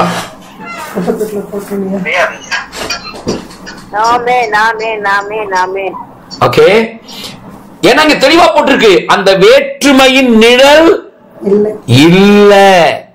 யூதன் புறஜாதியான், அதாவது யூதர்களுக்கும் நன்மை செய்யறாரு, புறஜாதிகளுக்கு நமக்கும் நன்மை செய்யறாரு. சரிங்களா? யூதர்கள் புறஜாதிகள் அந்த வித்தியாசம் இல்லாம இப்ப அவர் முழு உலகத்துக்கும் நல்லவரா இருந்து முழு உலகத்துக்கும் நன்மை செய்கிறார். சரிங்களா? இப்ப இந்த முழு உலகத்துக்கு நன்மை செய்யறது யூதர்களையும் சேர்த்திருக்கார், யூதர்களும் இன்க்ளூடட். சரியா? யூதர்களையும் அவர் தள்ளி விடாம எல்லாருக்கும் நன்மை செய்யறவர், யூதர்களுக்கும் நன்மை செய்யறாரு. யூதர்களுக்கு எந்த சூழல்ல இரக்கம் பாராட்டணுமோ செய்யறார். ஆனா அதுக்காக அவர் இப்ப வித்தியாசம் பார்த்து செயல்படுகிறவர் அல்ல. ரோமர்ல 3 கடைசியா 4 கடைசியா அப்படி போட்டிருக்கோம். அவர் யூதர்களுக்கு மட்டுமா தேவன்? அவர் புறஜாதிகளுக்கும் தேவனாய் இருக்கிறாரே அப்படின்னு பாருங்க. ரோமர் 3ஆம் அதிகாரம் அந்த கடைசி வசனங்கள்ல தான் இருக்கும், அல்லது ரோமர் 4 கடைசியில இருக்கலாம். அவர் யூதர்களுக்கு மட்டுமா தேவன்? 29 எத்தனாம் வசனம்? 3:29. இந்த வசனம் இருக்குங்க, சரியா? படிங்க. தேவன் யூதருக்கு மாத்திரமா தேவன், புறஜாதிகளுக்கும் தேவன் அல்லவா? ஆம், புறஜாதிகளுக்கும் அவர் தேவன் தான். புறஜாதிகளுக்கும் அவர் தேவன் தான். அழுத்தி சொல்றார், அவர் யூதர்களுக்கு மட்டுமா தேவன், புறஜாதிகளுக்கும் அவர் தேவன் தான். ஆம், புறஜாதிகளுக்கும் அவர் தேவன் தான். புறஜாதிகளுக்கு அவர்தான் கடவுள். அதனால யூதனுக்கு கொஞ்சம் ஸ்பெஷல் கவனிப்பு, புறஜாதிகளுக்கு கொஞ்சம் 2ஆம் பட்சம் அப்படிலாம் கிடையாது. சரிங்களா? So brothers and sisters, அதனாலதான் பாருங்க, இந்த எபிரேய மொழிய இன்னைக்கு முழு உலகமும் புறஜாதிகளும் அந்த எபிரேய மொழியை படிக்கிற மாதிரி ஆண்டவனுக்கு என்ன பண்ணிட்டாரு? வழியை திறந்து, வாசலை திறந்து, எல்லாரும் படிக்கலாம் என்ன பத்தி அப்படின்னு எல்லாருக்கும் வாசலை திறந்து நம்ம எல்லாரையும் படிக்க வைக்கிறார் இப்போ. ஓகே, சோ அவரிடத்துல என்ன இல்லையா? வேற்றுமையின் நிழல் அவர்கிட்ட இல்லவே இல்லை. அப்ப நான் ஒண்ணு சொல்றேன், யூதன் புறஜாதியானே அந்த வேற்றுமையை பார்க்காத கர்த்தர், ஏழை பணக்காரன், இவன் உயர்ந்த ஜாதி, இவன் தாழ்ந்த ஜாதி, இவன் இந்த ஊரு அவன் அந்த ஊரு, இவனுக்கு வேண்டப்பட்டவன் இவனுக்கு வேண்டப்படாதவன், இவன் நல்லவன் கெட்டவன், அந்த வித்தியாசம்லாம் பாப்பாரா? பார்க்கிறதே கிடையாது. அவர் எல்லாருக்கும் நல்லவராக, எல்லோருக்கும் நன்மை செய்கிறவராகவே அவர் இருக்கிறார். அவரிடத்தில் யாதொரு வேற்றுமையின் நிழல் கூட அவர்கிட்ட இல்லைங்கிறத நம்ம விளங்கிக் கொள்ளணும். யாரும் அவரை அணுக முடியும், யாரும் அவர்கிட்ட போக முடியும், யாரும் எப்பேற்பட்ட நிர்பந்தமான நிலைமையில இருக்கிறவங்களும் அவர்கிட்ட ஹெல்ப் கேட்க முடியும். அவர் செய்யறதுக்கு ரெடியா இருக்கிறாருங்க. ஓகே, சோ இன்னைக்கு நம்மள இன்னைக்கு அவர் ஆவிக்குரிய யூதர்களா, ரட்சிக்கப்பட்டவங்களா, ஆவிக்குரிய யூதர்களா மாத்தி இருக்காரு. சரி, இது 3வது. 4வது விஷயம் என்னன்னா, இப்படிப்பட்ட தன்மைகளை உடைய இவர்தான் இயேசு கிறிஸ்துவின் பிதாவாக இருக்கிறார். சரிங்களா? இப்படிப்பட்ட தன்மைகளை உடைய இவர்தான் நம்முடைய யெஷுவா ஹமஷியாக், இயேசு கிறிஸ்துவின் பிதாவாக இருக்கிறார். உலகத்தில் நிறைய பிதாக்கள்லாம் இருக்காங்க, பொய்க்கு பிதா, அந்த மாதிரி நிறைய பிதாக்கள்லாம் உலகத்தில் இருக்காங்க. ஆனா அதுல இந்த இயேசு கிறிஸ்துவின் பிதா, இயேசு கிறிஸ்து வெளிப்படுத்தின பிதா யாருன்னா இப்படிப்பட்ட தன்மைகளை உடையவர். எபேசியர் 1ஆம் அதிகாரம் 3ஆம் வசனம். எபேசியர் 1:3 பவுல் அப்படியே அவர் சொல்றத பாருங்க. இயேசு கிறிஸ்துவின் பிதாவாகிய தேவனுக்கு ஸ்தோத்திரம்.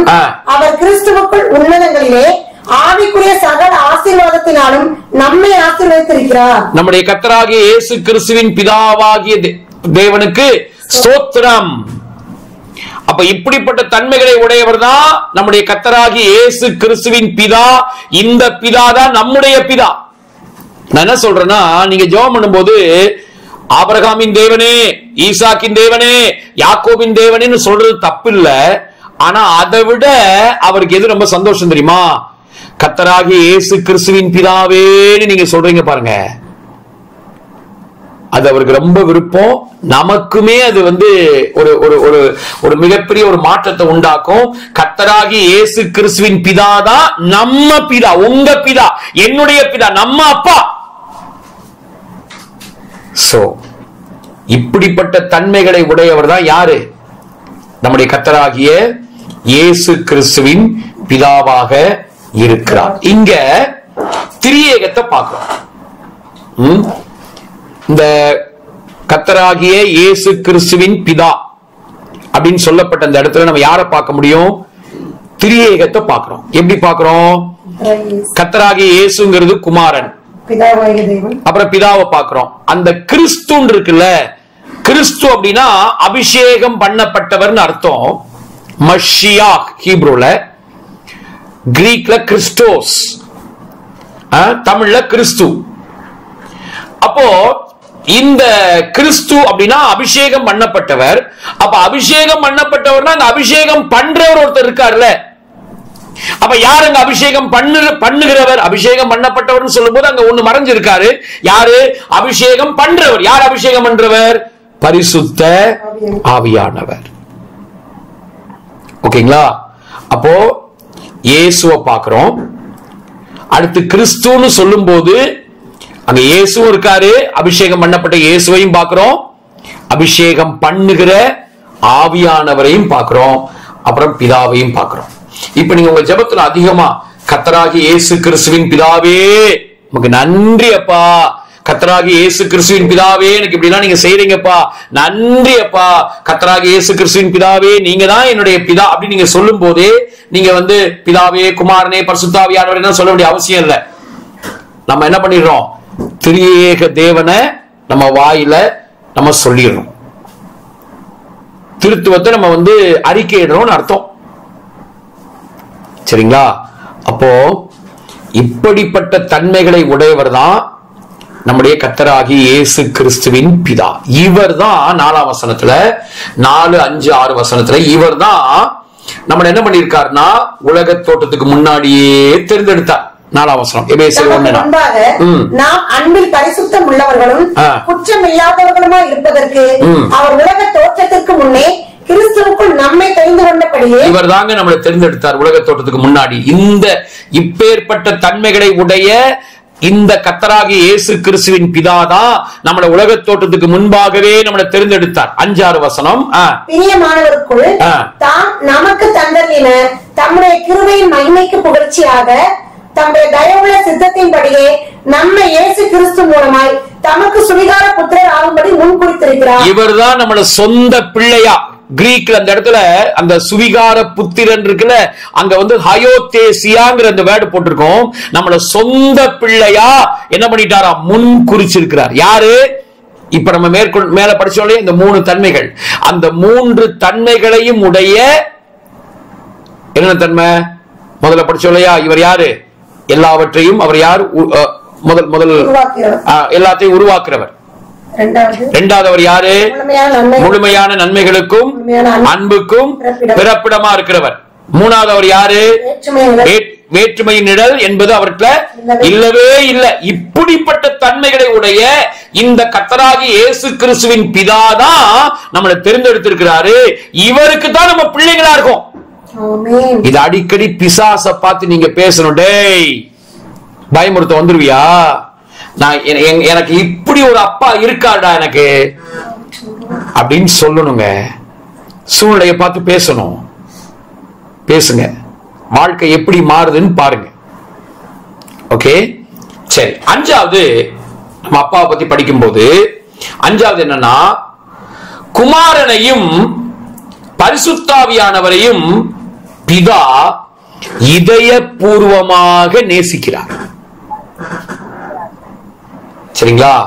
இப்ப பிதா இருக்காருன்னா அவர் அவர் அவர் எப்படின்னா குமாரனையும் ஆவியானவரையும், ஏன்னா திருத்துவத்துல இவங்க 3 பேருமே இருக்காங்க இல்லையா, குமாரனையும் ஆவியானவரையும் இதயபூர்வமாக நேசிக்கிறார். யோவான் 17ஆம் அதிகாரம் 24வது வசனம், ரோமர் 5:5. பிதாவே, உலக தோற்றத்துக்கு முன் நீர் என்னில் அன்பா இருந்தபடியினால் நீர் எனக்கு தந்த என்னுடைய மகிமையை நீர் எனக்கு தந்தவர்கள் காணும்படியாக நான் எங்கே இருக்கிறேனோ அங்கே அவர்களும் என்னுடைய கூட இருக்க விரும்புகிறேன். சோ பாருங்க, உலக தோற்றத்துக்கு முன்னாடியே பிதா குமாரன் மேல அவ்வளவு அன்பு வச்சிருக்காரு.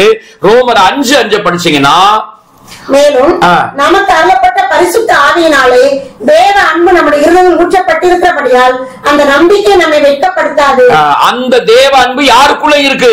ஆவியானவருக்குள்ள இருக்கு. ஆக பிதா குமாரனையும் ஆவியானவரையும் இதயபூர்வமா நேசிக்கிறார். அறகுறையா இல்ல, இதயபூர்வமா நேசிக்கிறாரு. அந்த அன்புலதான், அந்த அன்பதான் ரோமர் 5:5 படிச்ச மாதிரி அந்த அன்பதான் நமக்குள்ள ஊற்றி இருக்கார். அப்போ இந்த பரிசுத்தாவினுடைய அந்த நிறைவை பெற்றவங்க, தேவ அன்பினால நிரப்பப்பட்டவங்க கண்டிப்பா யாரையும் மாய்மாலமா நேசிக்க முடியாது. சரிங்களா? மாய்மாலமா நேசிக்கிற மாதிரி இப்படி நடிக்கிறது அதெல்லாம் செய்ய முடியாது. சரிங்களா? நம்ம அந்த மாதிரிலாம் நடிக்கிறோம், ஒருத்தனை நேசிக்கிற மாதிரி நடிக்கிறோம், உள்ள ஏகப்பட்ட அவங்க மேல பகை கசப்பு இருக்கு, ஆனா நம்ம நடிக்கிறோம்னா இன்னுமே நம்ம அப்பாவுடைய அன்புனால இன்னும் நம்ம கவர்ந்திழுக்கப்படலன்னு அர்த்தம். அவரை நம்ம இன்னும் சரியா புரிஞ்சுக்கல அப்படின்னு அர்த்தம். நமக்கு புரியுங்க, இப்படி பிதாவையும், பிதா இப்படி குமாரனையும் ஆவியானவரையும் இருதயபூர்வமா நேசிக்கிற அவர்தான் என்னையும் இருதயபூர்வமா நேசிக்கிறாருங்கிறது நமக்கு புரியும். அடுத்த வசனம் பாருங்க, ரோமர் 5:6-7. 6-7. அன்றியும் நாம் பலனற்றவர்களாக இருக்கும் போதே குறித்த காலத்தில் கிறிஸ்து அக்கிரமக்காரருக்காக மரித்தார். நீதிமானுக்காக ஒருவன் மரிக்கிறது அரிது, நல்லவனுக்காக ஒருவேளை ஒருவன் மரிக்க துணிவான். நாம் பாவிகளா இருக்கையில் கிறிஸ்து நமக்காக மரித்ததினாலே தேவன் நம்மேல் வைத்த தமது அன்பை விளங்க பண்ணுகிறார். 10ஆம் வசனம், நாம் தேவனுக்கு சத்துருக்களா இருக்கையில் அவருடைய குமாரன் மரணத்தினாலே அவருடைய ஒப்புரவாக்கப்பட்ட பின் நாம் அவருடைய ஜீவனாலே ரட்சிக்கப்படுவது அதிக நிச்சயமாக. நம்ம எல்லாம் அவருக்கு மனதில சத்துருக்களா இருந்தோங்க, அவருக்கு எதிரியா இருந்தோம். அவர் நம்மளை எதிரியா பார்க்கல, ஆனா நம்ம அவரை எதிரியா பார்க்கிற மாதிரி நம்ம அப்படி ஆயிட்டோம். அப்படி இருந்தோம். அதே அந்த இருதயபூர்வமான அன்பை சிலுவையில குமாரன் மூலமா அந்த அன்பை விளங்க பண்ணார். பாத்தீங்களா? அந்த அன்பை நம்ம உண்மையிலேயே இந்த கல்வாரி அன்பினால் நம்ம நிரப்பப்படுவோமானால் கண்டிப்பாக நம்மளாலையும் யாரையும் மாய்மாலமா நேசிக்க முடியாது. நடிப்புக்காக என்ன பண்றது, வந்துட்டாங்க சோறு போட்டு தானே ஆகணும் அப்படின்லாம் கிறிஸ்தவங்க அப்படிலாம் நம்ம பண்றோம் அப்படின்னா நமக்கு இன்னும் அப்பாவுடைய அன்பு விளங்கலன்னு அர்த்தம். சரிங்களா? சோ இந்த ஒரு வீக்னஸ் நம்ம எல்லாருக்குமே இருக்கு. இப்ப நான் பிரசங்கம் பண்றேன், இப்ப நான் எனக்கெல்லாம் கரெக்டா அப்படிலாம் கிடையாது. நம்ம எல்லாருக்குமே ஏதோ ஒரு விதத்துல இப்படி மற்றவங்களை இருதயபூர்வமா நேசிக்க முடியாத, ஆனா அவங்கள்ட்ட நடிப்போம். வாங்க சிஸ்டர், சோத்ரா சிஸ்டர், பிரைஸ் லார்ட், நல்லா இருக்கீங்களா சிஸ்டர், சரி சாப்பிடுங்க சிஸ்டர், சரிங்க சிஸ்டர், நீங்க ரொம்ப சந்தோஷம் சிஸ்டர் அப்படின்லாம் சொல்லுவோம். ஆனா உள்ள ஏகப்பட்ட காயங்களும் கசப்புகளும் வலிகள்லாம் உள்ள வச்சுக்கிட்டே பேசுவோம். பேசிட்டு அவங்க போனதுக்கு அப்புறம் அவங்க ஏன் வந்தாங்க அப்படின்லாம் கேட்போம். இதெல்லாம் நம்ம ஏன் பண்றோம் அப்படின்னா நம்ம அப்பாவுடைய இருதயம் நமக்கு புரியல.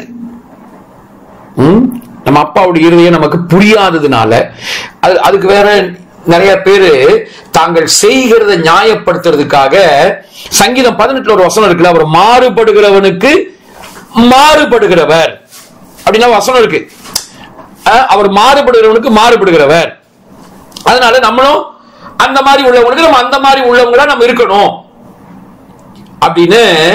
அதாவது இயேசு பிதாவை பத்தி அந்த மாதிரிலாம் சொல்லல, ஆனா அங்க சங்கீதத்தில் இருக்கிற அந்த வசனத்தை வச்சுட்டு அது முன்ன பின்னா எதுக்கு அப்படி சொல்லி இருக்குன்னா தெரியாம இப்படி செய்வோம். அப்படி கிடையாது. சோ பிரதர்ஸ் அண்ட் சிஸ்டர்ஸ், அவர் இருதயபூர்வமா நேசிக்கிறார்கள். 26 புனிதனுக்கு நீர் புனிதராகவும் மாறுபாடு உள்ளவனுக்கு நீர் மாறுபடுகிறவராகவும். அவரு சங்கீதக்காரனுக்கு அப்படி ஆண்டவரை பத்தி அப்படி ஒரு புரிஞ்சு வச்சு எழுதுறார். அவர் அப்படி சொல்ல, நான் அப்படி மாறுபடுகிறவனுக்கு மாறுபடுவேன் அப்படின்னு அவர் சொல்லல, ஆனா இவருக்கு அப்படி புரியுது. சரிங்களா? ஏன்னா அப்ப அவருக்கு இயேசுங்கிற கண்ணாடியை போட்டு ஆண்டவரை பார்க்க முடியல. அந்த காலம் அப்படிப்பட்ட காலம். So brothers and sisters, இருதயபூர்வமா நேசிக்கிறார். அதனாலதான் 2 வசனம் படிங்க. மத்தேயு 5:44, ரோமர் 12:9. நான் உங்களுக்கு சொல்கிறேன், உங்கள் சத்துருக்களை சிநேகியுங்கள், உங்களை சபிக்கிறவர்களை ஆசீர்வதியுங்கள், உங்களை பகைக்கிறவர்களுக்கு நன்மை செய்யுங்கள், உங்களை நிந்திக்கிறவர்களுக்காகவும் உங்களை துன்பப்படுத்துகிறவர்களுக்காகவும் ஜெபம் பண்ணுங்க. ரோமர் 12:9, ரோமர் 12ஆம் அதிகாரம் 9ஆம் வசனம். உங்கள் அன்பு மாயமற்றதா இருப்பதாக, தீமையை வெறுத்து நன்மையை பற்றிக் கொண்டிருங்கள். ஏன்னா அவர் இருதயபூர்வமா நேசிக்கிறார் இல்லையா, அந்த அன்புதான் நமக்குள்ள ஊற்றி இருக்காரு. அந்த அன்புதான் எனக்குள்ள ஊற்றப்பட்டிருக்குங்கிறத நம்ம அதை உணர்ந்துட்டோம்னா நம்மளால மாய்மாடமா யாரையும் நேசிக்க முடியாது. நம்ம மாய்மாடம் பண்ண மாட்டோம், மாய்மாடம் பண்ண மாட்டாங்க. அதாவது உன்னை வந்து எனக்கு பிடிக்கல, நான் டிஸ்டன்ஸா இருக்கேன் அப்படின்னு வெளிப்படையா டிஸ்டன்ஸா இருப்பாங்க பாருங்க, அந்த ஏரியா கரெக்ட் ஆயிரும். கொஞ்ச நாளுக்குள்ள ஆண்டவர் உணர்வு கொடுப்பாரு, ஓகே நம்ம இப்படி இருக்கோம், தப்பு இப்படி இருக்கக்கூடாது, ஓகே நம்ம சரிப்படுத்தணும் அப்படிங்கிற ஒரு உணர்வு வந்துடும். அதுக்கப்புறம் அவங்க போய் சரியாயிருவாங்க. நேரா நான் வந்து உங்கள்கிட்ட பேசுறதுக்கு எனக்கு கொஞ்சம் கஷ்டமா இருக்கு, நான் கொஞ்சம் டிஸ்டன்ஸா இருக்கேன் அப்படின்னு இருக்கிறவங்க. ஆனா இந்த நடிப்பு இருக்கு பாருங்க, உள்ள எல்லாம் வச்சுட்டு வெளியே பார்க்கும்போது நல்லா பேசிட்டு பின்னாடி அவங்களை பத்தி குறை சொல்ற அந்த தன்மை இருக்குல்ல, அது என்ன ஆயிரும் தெரியுமா, அப்படியே அதுலயே மெயின்டைன் ஆகுற மாதிரி கொண்டு போயிடும். புரியுதா நான் சொல்றது? என்ன வந்து ஆமா நான் அவங்க வந்தா நல்லா தானே பாக்குறேன், அவங்க வந்தா நல்லா தானே பேசுறேன், அவங்கள்ட்ட நல்லா நான் சோத்திரம் சொல்றேன், எல்லாம் பண்றேன், அவங்க நேரடியா வந்தா நான் அவங்கள்ட்ட ஒண்ணு நான் இது பண்றது இல்ல, நான் நல்லா தானே பாக்குறேன். அந்த ஒரு எண்ணம் வர்றதுனால என்ன ஆயிரும்னா அந்த நிலையை விட்டு வெளியே வரணும்னே தோணாது. கடைசி வரைக்கும் மாய்மாடமாவே இருந்து கதை ஓடிடும். பிரதர்ஸ் அண்ட் சிஸ்டர்ஸ், இன்னைக்கு நீங்களும் நானும் நம்ம அப்பாவை பத்தி புரிஞ்சுக்க வேண்டிய ஒரு விஷயம் என்ன, அவர் இருதயபூர்வமா நேசிக்கிறவர். அதே மாதிரி நமக்குள்ளேயும் அந்த இருதயபூர்வமா நேசிக்கிற ஒரு தன்மை நமக்குள்ள வரணும். ஒரு ஆமென் சொல்லுங்க. சரி, ஆறாவது விஷயம், படைப்பு அனைத்தையுமே இந்த உறவுகளுக்குள்ளாகவே சேர்க்கிறார். இந்த உறவுக்குள்ளாகவே சேர்க்கிறார். எல்லா படைப்பையும் ஆண்டவர் வந்து இந்த இதயபூர்வமான அன்பு இருக்குல்ல, திரியேக தேவனுக்குள்ள இருக்கிற பிதா வந்து குமாரனையும் ஆவியானவர் நேசிக்கிறார் பாத்தீங்களா, அந்த உறவுக்குள்ளதான் இந்த படைப்புகள் எல்லாத்தையும் கொண்டு வர்றார். எபேசியர் 1ஆம் அதிகாரம் 9-10 வந்து நீங்க நம்ம பைபிள்ல படிச்சுட்டு அப்புறம் திருவிழியத்துல வாசிங்க. எபேசியர் 1ஆம் அதிகாரம் 9-10.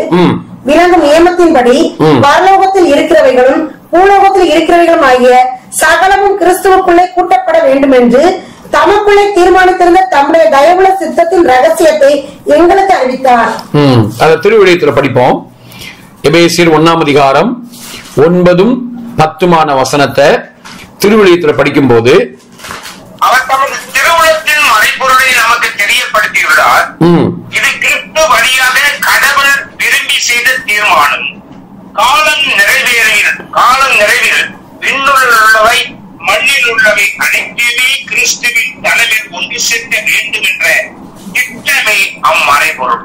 பாருங்க, விண்ணில் உள்ளவை மண்ணில் உள்ளவை, பரலோகத்தில் இருக்கிறது பூலோகத்தில் இருக்கிறது எல்லாம் கிறிஸ்துவின் தலைமைக்கு கீழே அந்த உறவுக்குள்ளாக இதயபூர்வமான அன்பு, அந்த உறவுக்குள்ளாக எல்லாத்தையும் அப்படியே ஒன்னா இணைக்கிறார். சரிங்களா? அப்ப நம்ம ஆண்டவர் பிரிக்கிறவர் கிடையாது, இணைக்கிறவர். அவர் இணைப்பதான் விரும்புகிறார். So brothers and sisters, இப்படி ஆண்டவர் உறவின் தேவனா இருக்கிறதுனால இந்த உறவுக்குள்ளதான் படைப்புகள் எல்லாத்தையும் கொண்டு வர்றாரு. அததான் இப்போ செய்யறார். கொஞ்சம் கொஞ்சமா இப்ப அந்த வேலை தான் நடந்துகிட்டு இருக்கு. பரலோகத்தில் உள்ளவைகள் பூலோகத்தில் உள்ளவைகள் எல்லாம் அப்படியே அந்த உறவுக்குள்ளாக ஒன்றாக சேர்க்கப்படுகிற அந்த காரியத்தை தான் செஞ்சிட்டு இருக்காரு. இதைதான் நம்ம சொல்றோம், பூமியில பரலோகத்தை கொண்டு வர்றதுக்காக தான் நம்ம இந்த பூமிக்கு அனுப்பப்பட்டிருக்கோம். நம்ம சீக்கிரமா செத்து பரலோகம் போறதுக்கு தேவன் நம்மள இந்த பூமிக்கு அனுப்பல. எப்படா செத்து நீ பரலோகம் போவ, அது தேவன் நமக்கு கொடுத்த வாக்குத்தத்தமே கிடையாது.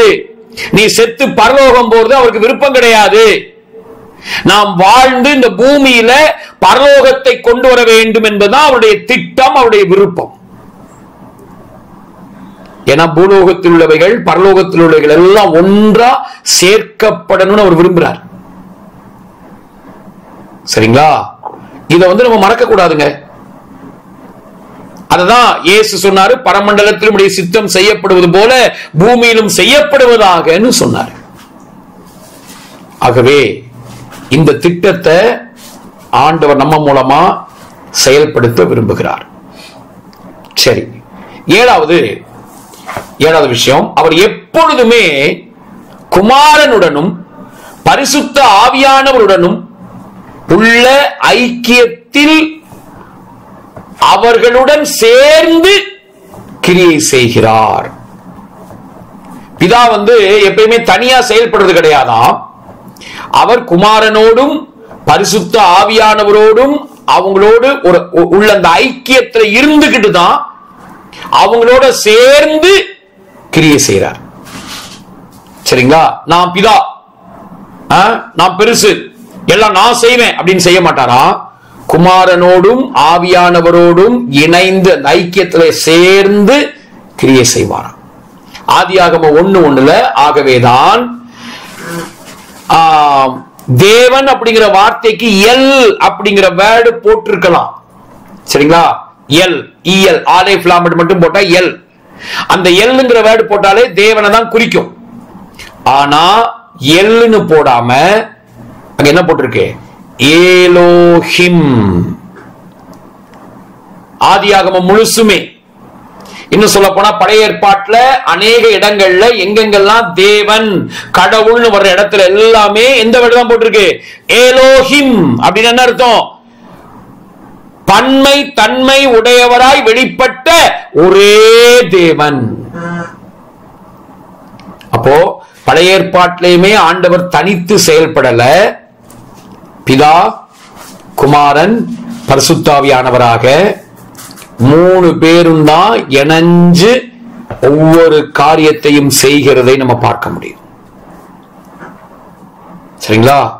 சோ இயேசுங்கிற கண்ணாடியை போட்டு நம்ம பார்க்கும்போது பழைய ஏற்பாட்டுல ஒவ்வொரு தேவனுடைய செயல்கள்லையும் திரியேக தேவன் இருக்கிறத பார்க்க முடியும். அதே மாதிரி புதிய ஏற்பாட்டுல இப்ப நம்ம வாழ்க்கையில நம்முடைய ரட்சிப்புல இருந்து ஒவ்வொரு நம்ம எடுத்து வைக்கிற ஒவ்வொரு அடியிலையும் திரியேக தேவன் இருக்கிறார். அவர் இணைஞ்சுதான் செயல்படுவார்.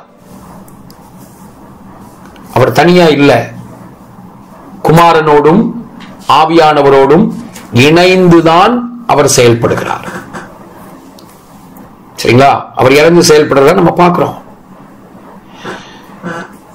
1 கொரிந்தியர்ல 8ஆம் அதிகாரத்துல 5-6 வசனத்தை நீங்க பாருங்க. வானத்திலேயும் பூமியிலேயும் தேவர்கள் எண்ணப்படுகிறவர்கள் உண்டு.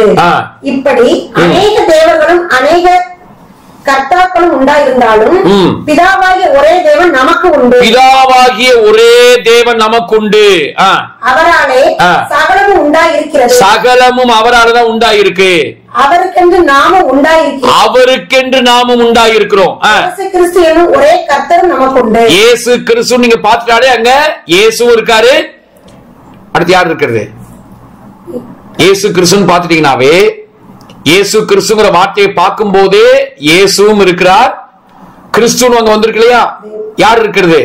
ஆவியானவரும் இருக்கார். கிறிஸ்து அப்படின்னா அபிஷேகம் பண்ணப்பட்டவர் இல்லையா?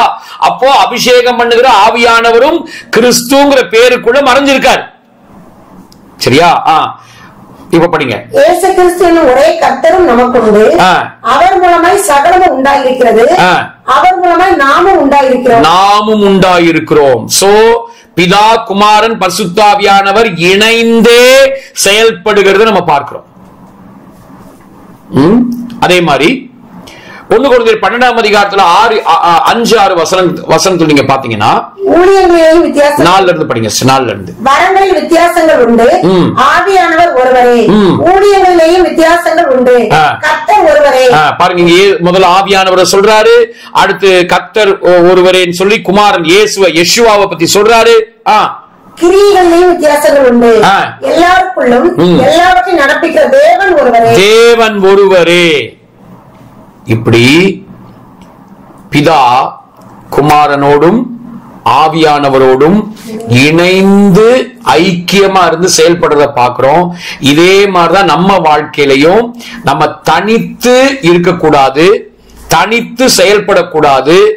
நம்ம ஒரு உறவு சார்ந்த அமைப்புல தான் நம்ம இருந்து செயல்படணும். குடும்பம் அப்படின்னு வரும்போது கணவன் மனைவி இணைந்து செயல்படணும். சரிங்களா? நம்முடைய கண்ணாடி கரெக்ட் ஆகணும். அப்பாவை பத்தி நம்ம நம்புற இந்த சுவிசேஷத்தை பத்தி இந்த கண்ணாடி கரெக்ட் ஆகும் போது, லென்ஸ் கரெக்ட் ஆகும் போது கணவன் மனைவி இணைந்து செயல்படுவது ரொம்ப சுலபம். இருந்துட்டு தான் இருக்கும். சரிங்களா? அப்ப கணவன் மனைவி இணைந்து செயல்படுவது ரொம்ப ரொம்ப முக்கியம். அப்புறம் பிள்ளைங்க வளர்றாங்கன்னா கணவன் மனைவி பிள்ளைகளாக குடும்பமாக செயல்படுவது ரொம்ப முக்கியம். அதான் ஃபர்ஸ்ட், அதான் முதன்மை. அதே மாதிரி சபை என்று வரும்போது கர்த்தருடைய ஊழியத்தை செய்கிறவங்க, விசுவாசிகள், தேவ பிள்ளைங்க எல்லாம் இணைஞ்சு ஒருவருக்கொருவர் அவயவங்களாக செயல்படுவது ரொம்ப ரொம்ப முக்கியம். ஒரு அவயவம் பாடுபட்ட எல்லா அவயமும் பாடுபடணும். ஒரு அவயவம் சந்தோஷப்பட்ட எல்லா அவயமும் சந்தோஷப்படணும், பொறாமப்படக்கூடாது. நேத்து வந்தவன் இன்னைக்கு இப்படி பயன்படுறான் அப்படின்னா என்ன அர்த்தம்? நீ என்ன இல்ல, அந்த உடல், அந்த சரீரத்துல என்னவா இல்ல, அவயவமா இல்லன்னு அர்த்தம். பிதா குமாரன் பரிசுத்தாவியானவர் எப்படி செயல்படுறாங்கிறது உனக்கு புரியல இல்லைங்களா? புரிஞ்சா நம்ம அப்படிலாம் பேச முடியாது நம்மால. சோ அது எங்க இருக்கு? ரோமர் 1:12 தான் அந்த வசனம் இருக்கு. 26. ஆதலால் ஒரு அவயம் பாடுபட்டால் எல்லா அவயங்களும் கூட பாடுபடும், ஒரு அவயம் மகிமைப்பட்டால் எல்லா அவயங்களும் கூட சந்தோஷப்படும். ஒரு அவயவம் பாடுபட்டா, ஒரு பல்லு வலி வந்தா பல்லு வலி தானே அப்படின்னு கால் நடக்காது இல்லையா? பல்லு வலி தானே எனக்கு என்ன அப்படின்னு கால் நான் என் வேலையை பாக்குறேன்னு இருக்காது.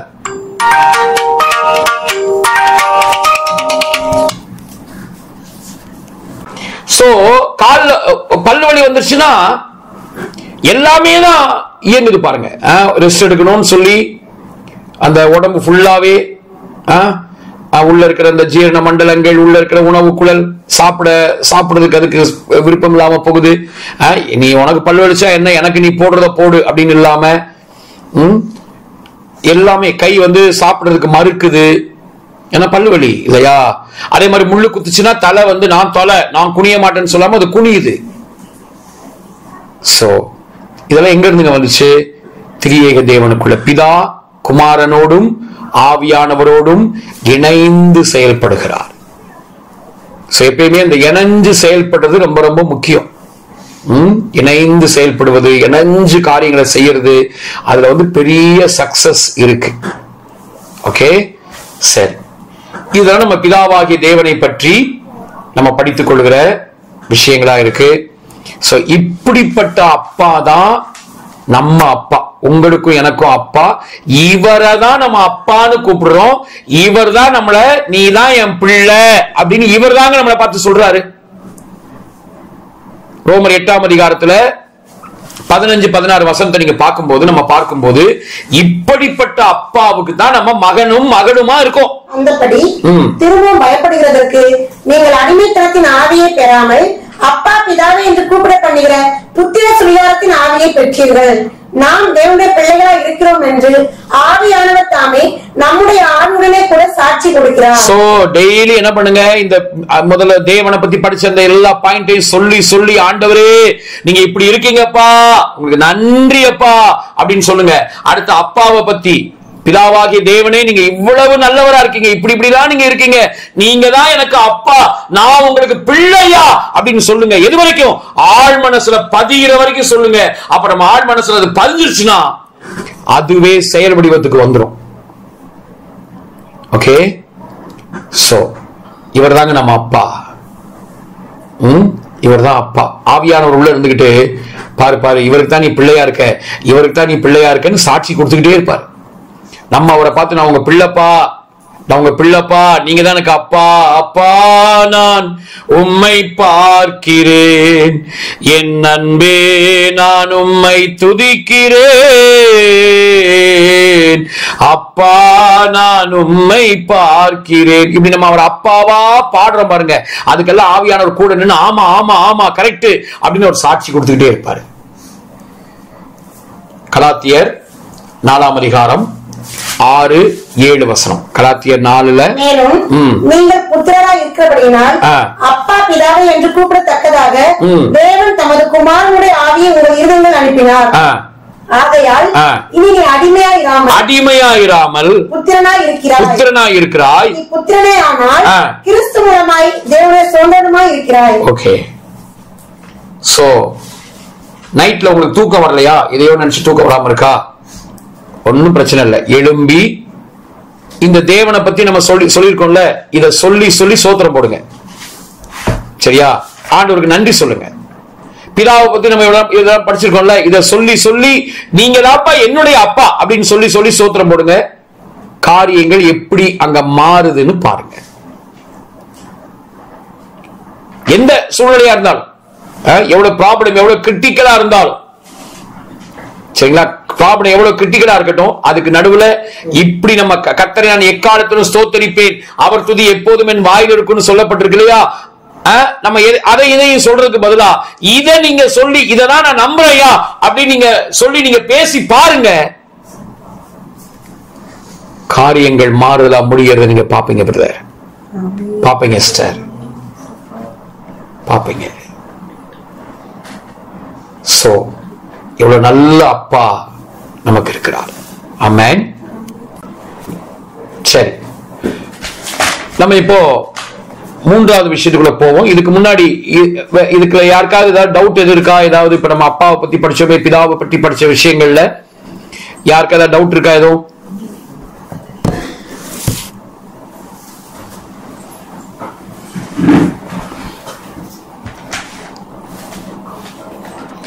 யாருக்காவது சந்தேகம் இருக்குங்களா?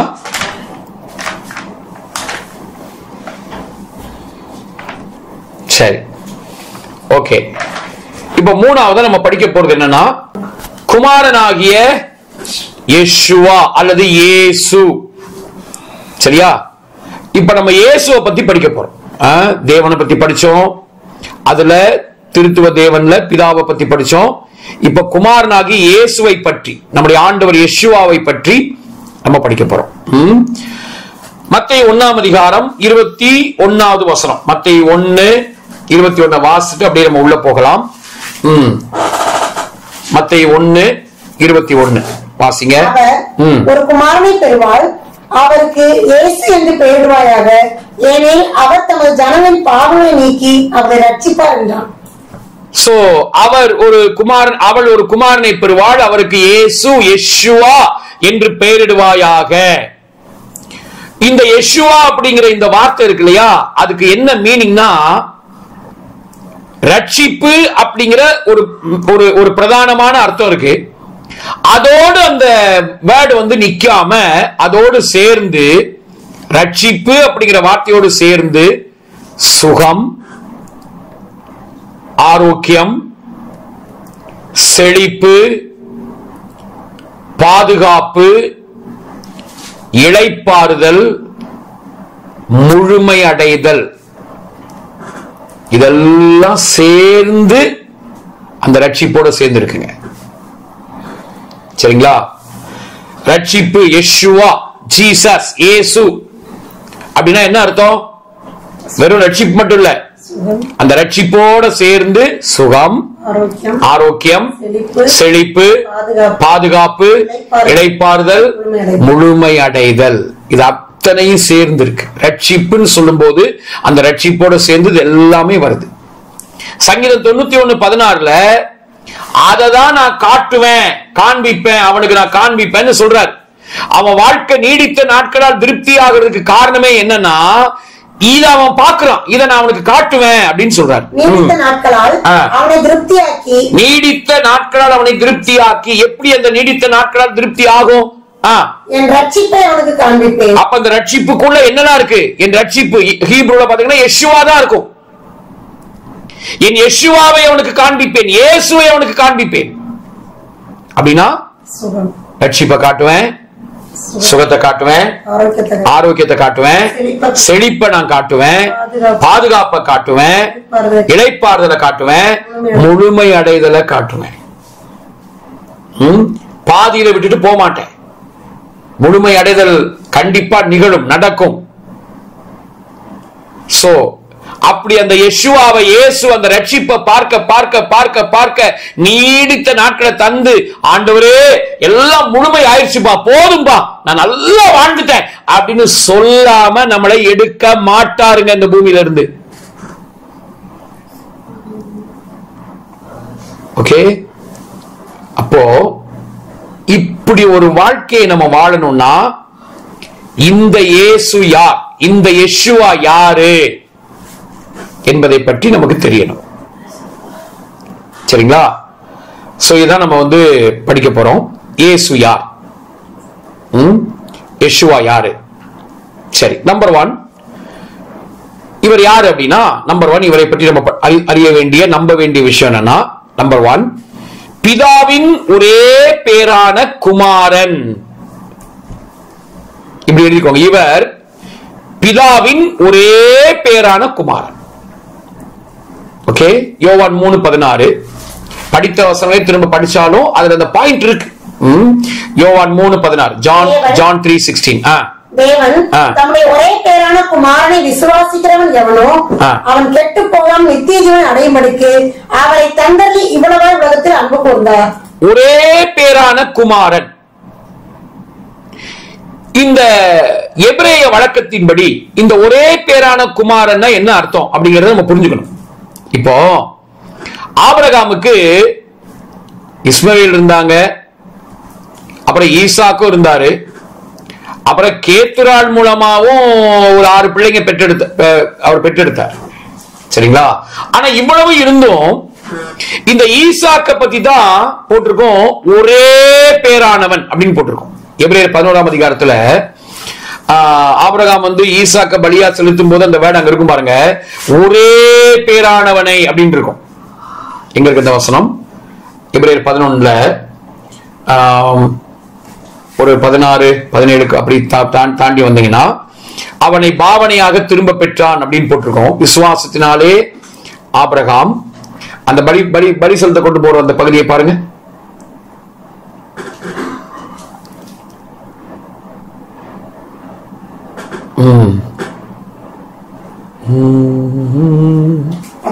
பத்தொன்பதாம் வசனம்.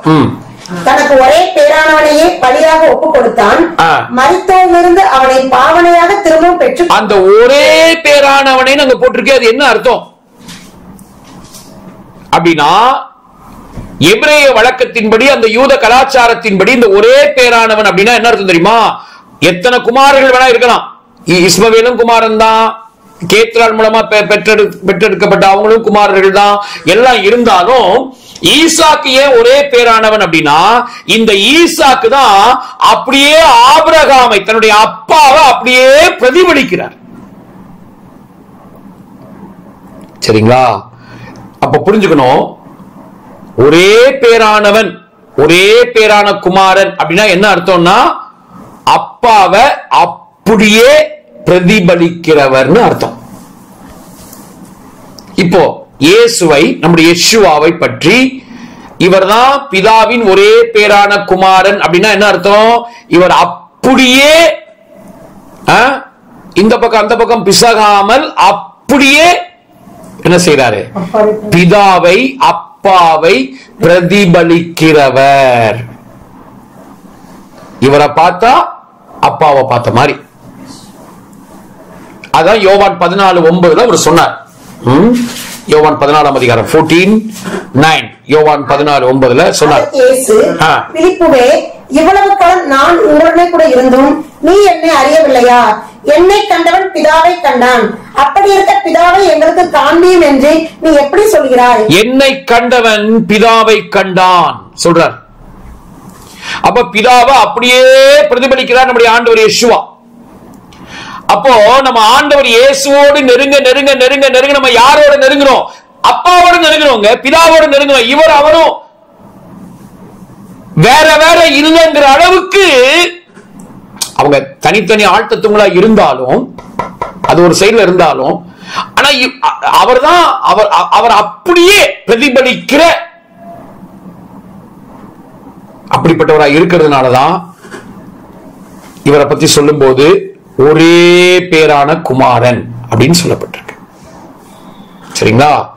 சோ இவர் தான் நம்முடைய மூத்த அண்ணனா இருந்து நம்மளை என்ன பண்றாரு, அதே அந்த இடத்துக்கு, அந்த ஒரே பேரானவர்கள் அப்படிங்கிற அந்த இடத்துக்கு நம்மளையும் கொண்டு வரார். முதற் பேரானவர்கள் அப்படிங்கிற இடத்துக்கு நம்மளை கொண்டு வரார்.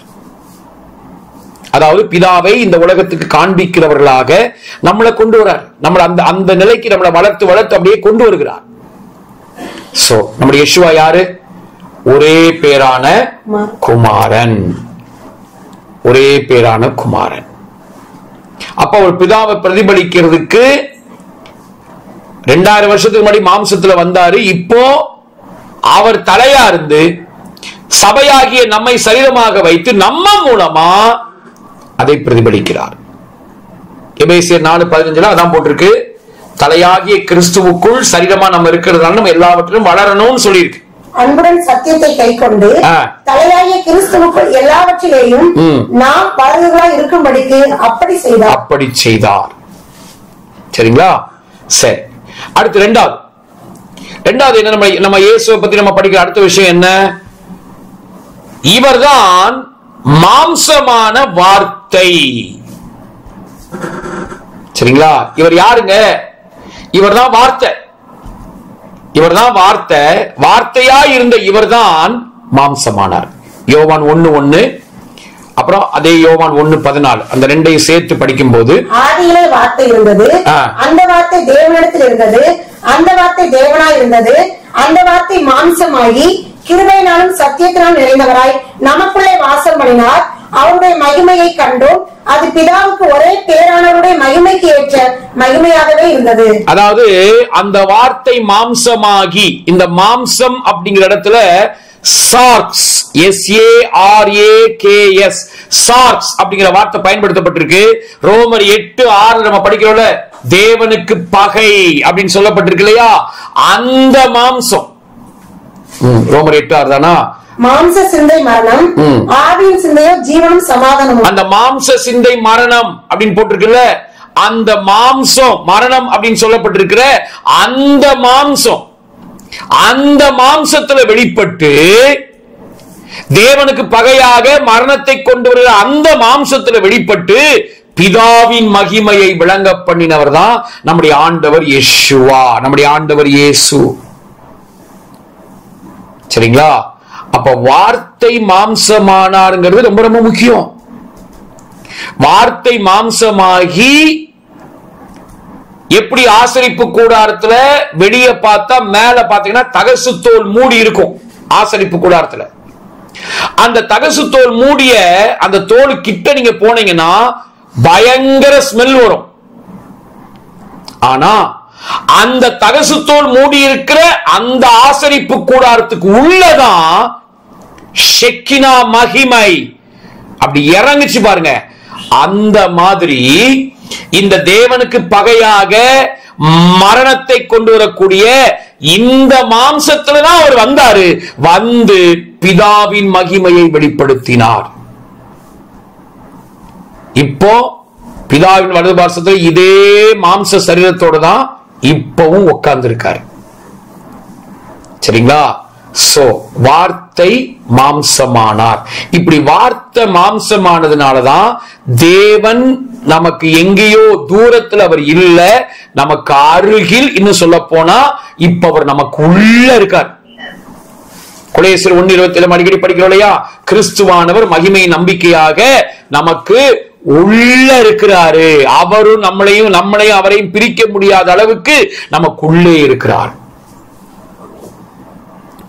வார்த்தை மாம்சமானார். சரி, மூணாவது நோட் பண்ணிக்கோங்க. அவர் முழுவதும் தேவனாயிருந்தும் முழுவதும் மனிதனாக இருந்தார். சரியா? அவர் முழுவதும் தேவனாயிருந்தும் மனிதனாகவும் இருந்தார். பிராக்கெட்ல இவரே பூரண தேவன் பூரண மனிதர். சரிங்களா?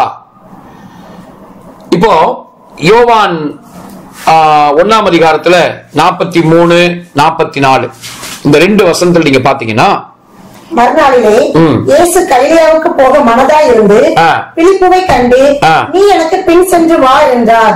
பிலிப்பு என்பவன் அந்திரேயா பேதுரு என்பவருடைய ஊராகிய பெத்சாயிதா பட்டணத்தான்.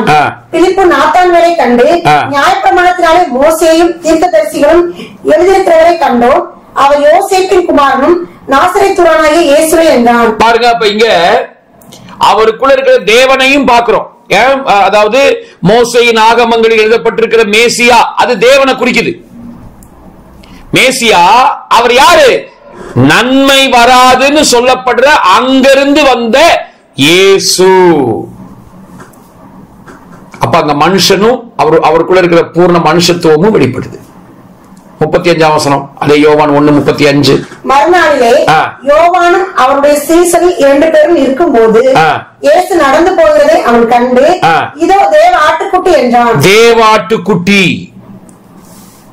இது எதை குறிக்குது?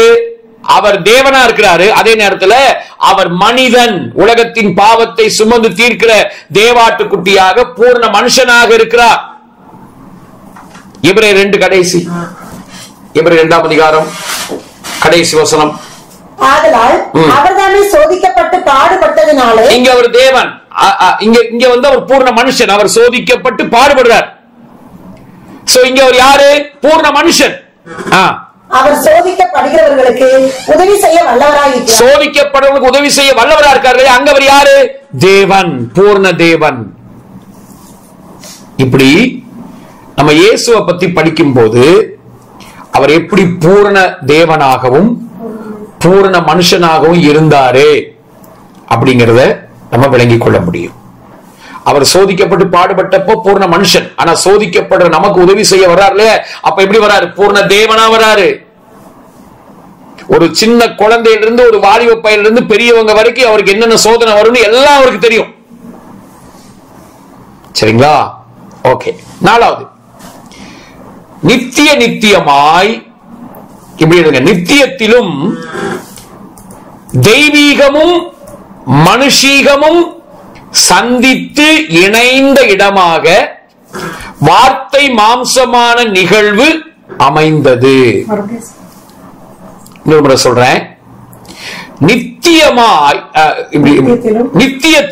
நித்தியத்திலும் தெய்வீகமும் மனுஷீகமும் சந்தித்து இணைந்த இடமாக வார்த்தை மாம்சமான நிகழ்வு அமைந்தது. ஆக்சுவலா பழைய ஏற்பாடு படி என்னன்னா, தெய்வீகமும் மனுஷீகமும் சேர முடியாது.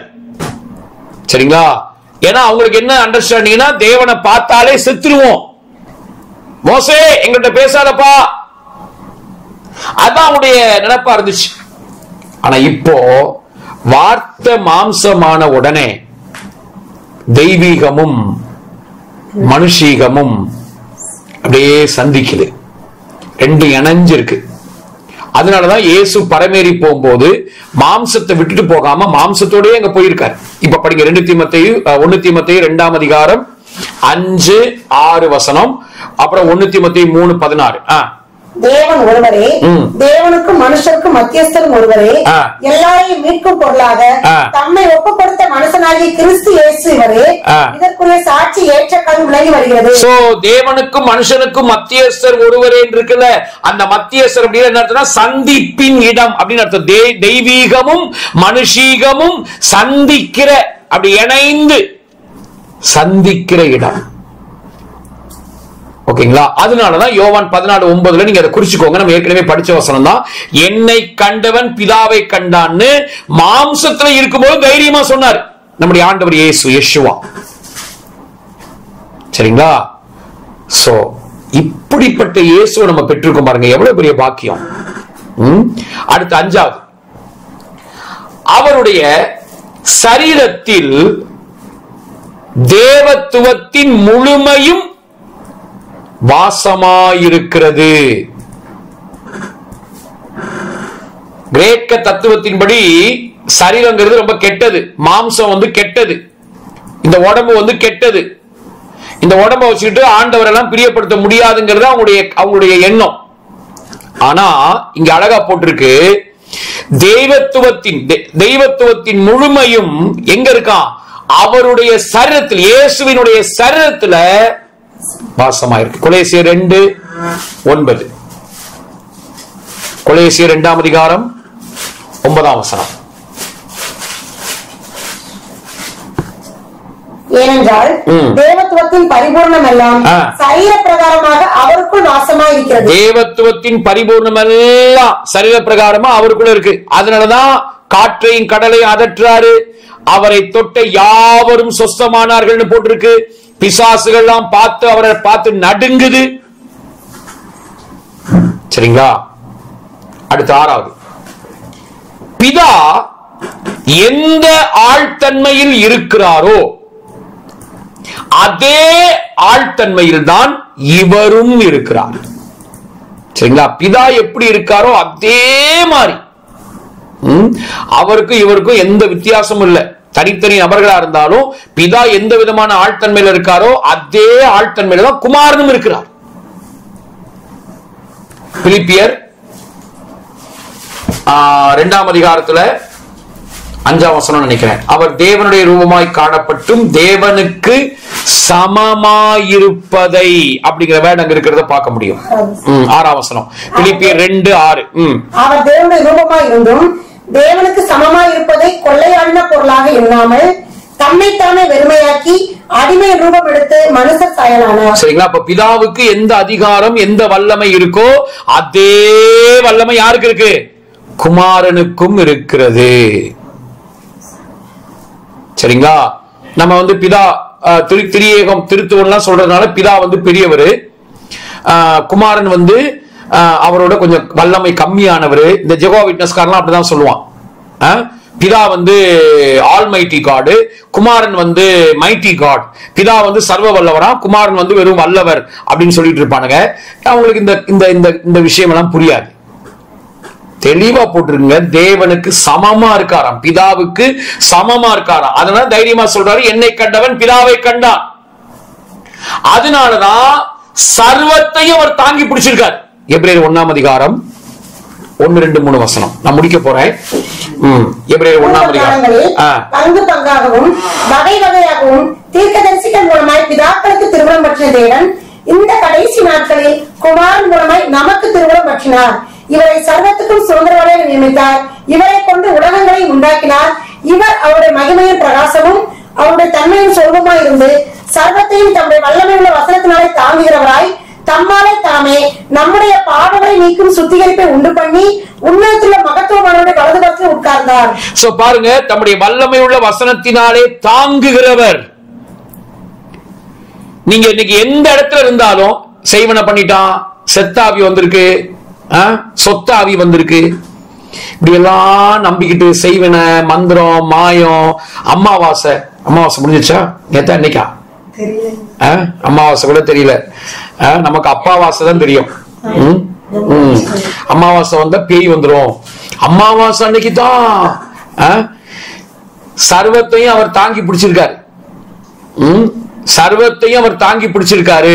நான் இருக்கிற இடத்தை அவர் தாங்கி பிடிச்சிருக்காருயா.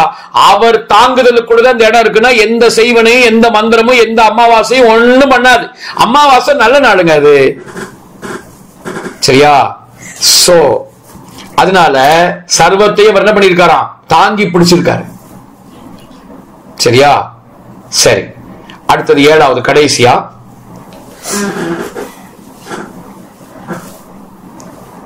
ஏழாவதாக நம்ம பார்க்கிற விஷயம் என்னன்னா, நோட் பண்ணிக்கோங்க, காணப்படுகிறவைகளும் காணப்படாதவைகளும் காணப்படாதவைகளும் ஆகிய அனைத்துமே அவருக்குள்ளேயும் அவராலேயும் படைக்கப்பட்டவைகள்.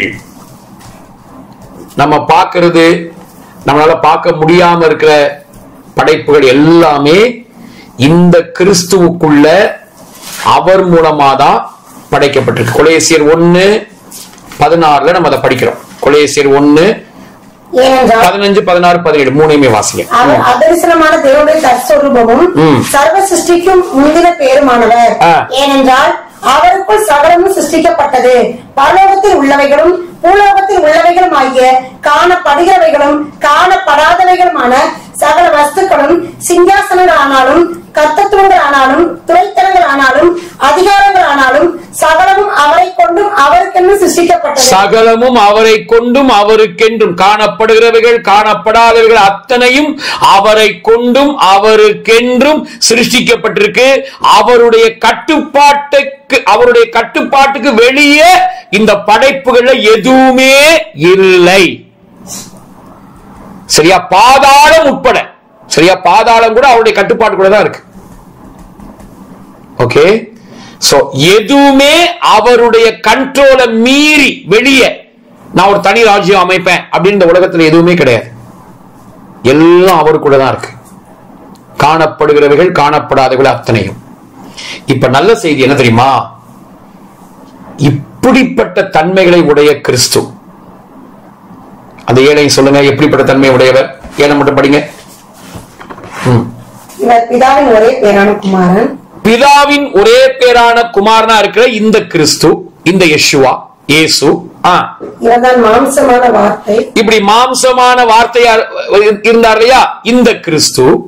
அவர் முழுவதும் தேவனாய் இருந்தும் முழுவதும் மனிதனாக இருந்தார். அதாவது பூர்ண மனுஷனும் பூர்ண தேவனுமாய் இருக்கிற இந்த கிறிஸ்து நித்தியத்திலும் தெய்வீகமும் மனுஷிகமும் சந்தித்து இணைந்த இடமாக வார்த்தை மாம்சமான நிகழ்வு அமைந்தது. சோ தெய்வீகமும் மனுஷீகமும் அப்படி இணைந்து சந்திக்கிற இடமாக இப்படி வார்த்தை மாம்சமா இருக்கிற இந்த கிறிஸ்து அவருடைய சரீரத்தில் தேவத்துவத்தின் முழுமையும் வாசமாய், தேவத்துவத்தின் முழுமை எல்லாம் அவருக்குள்ளதான் இருக்கான். பிதா எந்த ஆழ்தன்மையில் இருக்கிறாரோ அதே ஆழ்தன்மையில் தன்மைதான் குமாரனும் இருக்கிறார். தேவன் எப்படி இருக்கிறாரோ அவருக்கு சமமா இவரும் இருக்காரு. பிதாவுக்கு சமமா. காணப்படுகிறவைகளும் காணப்படாதவைகளும் ஆகிய அனைத்தும் அவருக்குள்ளும் அவராலையும் படைக்கப்பட்டது. எல்லாம் அவருக்குள்ளேயும் அவராலையும் தான் இருக்கு. இப்படிப்பட்ட தன்மையுடைய கிறிஸ்து தான் கொலேசியர் 1:27 புறஜாதிகளுக்குள்ளே விளங்கிய இந்த ரகசியத்துள்ள மகிமையின் ஐஸ்வர்யம் என்னதென்று தேவன் தம்முடைய பரிசுத்தவான்களுக்கு தெரியப்படுத்த சித்தமானார். கிறிஸ்துவானவர் மகிமையின் நம்பிக்கையாக உங்களுக்குள் இருப்பதை அந்த ரகசியம். இப்படிப்பட்ட இந்த கிறிஸ்து தாங்க மகிமை நம்பிக்கையா உங்களுக்குள்ள எனக்குள்ள இருக்காரு. இத நம்ம பார்க்க எனக்குள்ள இருக்கிற கிறிஸ்து யார்? இப்படிப்பட்ட தன்மையுடைய கிறிஸ்து தான். சும்மா ஏதோ பாம்போல அப்படியே அடி வாங்கிட்டு அவருக்கு ஒண்ணுமே செய்ய ஏதோ பாவத்திலிருந்து மட்டும் தாங்க வெளியே கொண்டு வருவாரு. பாவத்திலிருந்து நம்மளை ரட்சிப்பார், அவ்வளவுதான். வியாதி அதுக்கெல்லாம் என்னங்க? சோ இத்தனை மகத்துவம் உள்ள கிறிஸ்து தான் எனக்குள்ள இருக்கிறாருங்கிறத நீங்க பார்க்க அத வாயால சொல்ல அத நீங்க நம்ப அத உங்க உள்ளத்துக்குள்ள இருக்கிறத நீங்க பார்க்க நம்ம செல்கள், நம்ம டிஎன்ஏ, நம்முடைய பிளட், நம்முடைய ஹார்ட், நம்முடைய லங்ஸ், நம்முடைய மைண்ட், பிரெயின் எல்லாம் வேற லெவலுக்கு மாறிடும். 43-44 வயசை தாண்டினாலும் இளமை குறையாம அப்படியே இருக்கும். புரியுதா? கால்வலிங்க 43 வயசு ஆச்சுங்க, கால்வலிங்க அவ்வளவுதாங்க, வயசாது இல்லைங்க, அவ்வளவுதாங்க. இந்த பழைய கோரஸ் எல்லாம் அதெல்லாம் அப்படியே தூக்கி போடணும் எங்கேயாவது. இயேசுவை பாருங்க பிரதர், இப்படிப்பட்ட கிறிஸ்து நமக்குள்ள இருக்கிறாருங்கிறத நம்ம பார்க்கணும். பார்க்க வாழ்க்கை வேற லெவல்ல இருக்கும். இனிமேல் நம்முடைய ஜெபங்கள் எல்லாம் இதையே நன்றியா சொல்லி ஜெபிக்கிற ஜெபங்களா நம்முடைய ஜெபங்கள் மாறட்டும். ஆமென். கர்த்தர் நல்லவர். ஜெபிக்கலாம். ஜெபிச்சு முடிப்போம். நாளை காலையில 10 மணிக்கு நம்ம சந்திப்போம். சாரி 9:30 கூகுள் மீட்ல வந்துருங்க. நேர்ல இல்ல, கூகுள் மீட்ல தான் நடக்கும். இப்படி இப்ப இங்க நேர்ல வரணும்னு விரும்புறவங்க இப்படி இங்க ஹால்ல நம்ம இங்க ரூம்ல நீங்க வரலாம். சோ கூகுள் மீட்ல நடக்கும். சோ 9:30க்கு வந்துருங்க. ஓகே, ஜெபிக்கலாம். பிதாவே உமக்கு நன்றி அப்பா. ஆண்டவரே, இந்த நாள்ல எங்க அப்பா யாரு, எங்க மூத்த அண்ணன் எப்படிப்பட்டவரு அப்படிங்கறத நாங்க படிச்சுக்கிறதுக்கு நீங்க உதவி செஞ்ச தயவுக்காக உமக்கு நன்றி அப்பா. நன்றி ஆண்டவரே. நீங்க எவ்வளவு நல்லவர், நீங்க எவ்வளவு அன்புள்ளவர், நீங்க நன்மைகளுக்கெல்லாம் நீங்க பிறப்பிடமா இருக்கீங்கப்பா. ஆண்டவரே உங்களுடைய வேற்றுமையின் நிழல் கொஞ்சம் கூட இல்லப்பா, அந்த நிழல் கூட உங்கள்கிட்ட இல்லப்பா. நீங்க தான் இங்க கர்த்தராகிய இயேசு கிறிஸ்துவின் பிதாவா இருக்கீங்க ஆண்டவரே. நீங்க குமாரனையும் ஆவியானவரையும் இதயபூர்வமா நேசிக்கிறீங்கப்பா ஆண்டவரே. உமக்கு நன்றி அப்பா. இப்படிப்பட்ட அப்பா எங்க அப்பாவா இருக்கிறது, அதுக்கு நாங்க ரொம்ப தேங்க்ஃபுல்லா இருக்கோம்ப்பா. எங்க ஆண்டவர் யெஷுவா, நீங்க பிதாவின் ஒரே பேரான குமாரனா இருக்கீங்க. வார்த்தை மாம்சமானீங்கப்பா ஆண்டவரே. பூர்ண மனுஷனா பூர்ண தேவனா இருக்கீங்கப்பா. தேவத்துவமும் மனுஷீகமும் சந்திப்பின் இடமா நீங்க இருக்கீங்கப்பா. பிதாவுக்கு சமமா இருக்கீங்க. காணப்படுகிறவர்கள் காணப்படாதவர்கள் எல்லாம் உங்களுக்குள்ளதாப்பா இருக்கு. இப்படிப்பட்ட கிறிஸ்து மகிமையின் நம்பிக்கையா எங்களுக்குள்ள இருக்கீங்கப்பா.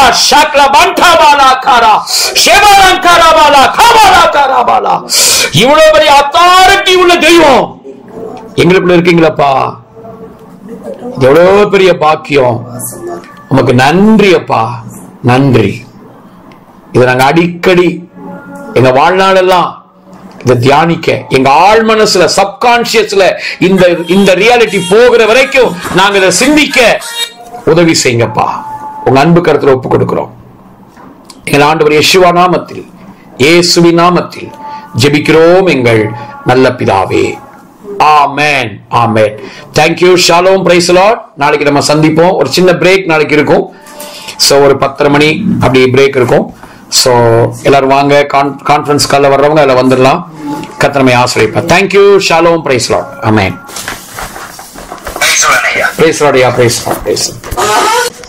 போதும் வருகின்ற போதும் ஆசீர்வாதம் உன்னை தொடரும். சத்துருவை என்றும் தூரத்தும் தேவன் உனக்கு முன்னே சென்றிடுவார். எல்லா ஜாதிகளிலும் உன்னை உயர்த்துவார். நீ கீழாகாமல் என்று மேலாவாய். எல்லா ஜாதிகளிலும் உன்னை உயர்த்துவார். நீ கீழாகாமல் என்று மேலாவாய். கர்த்தரை நம்பு, உன் வாழ்வு மாறும். கர்த்தரை நம்பு, உன் வாழ்வு செழிக்கும். கர்த்தரை நம்பு, உன் வாழ்வு மாறும். கர்த்தரை நம்பு, உன் வாழ்வு செழிக்கும்.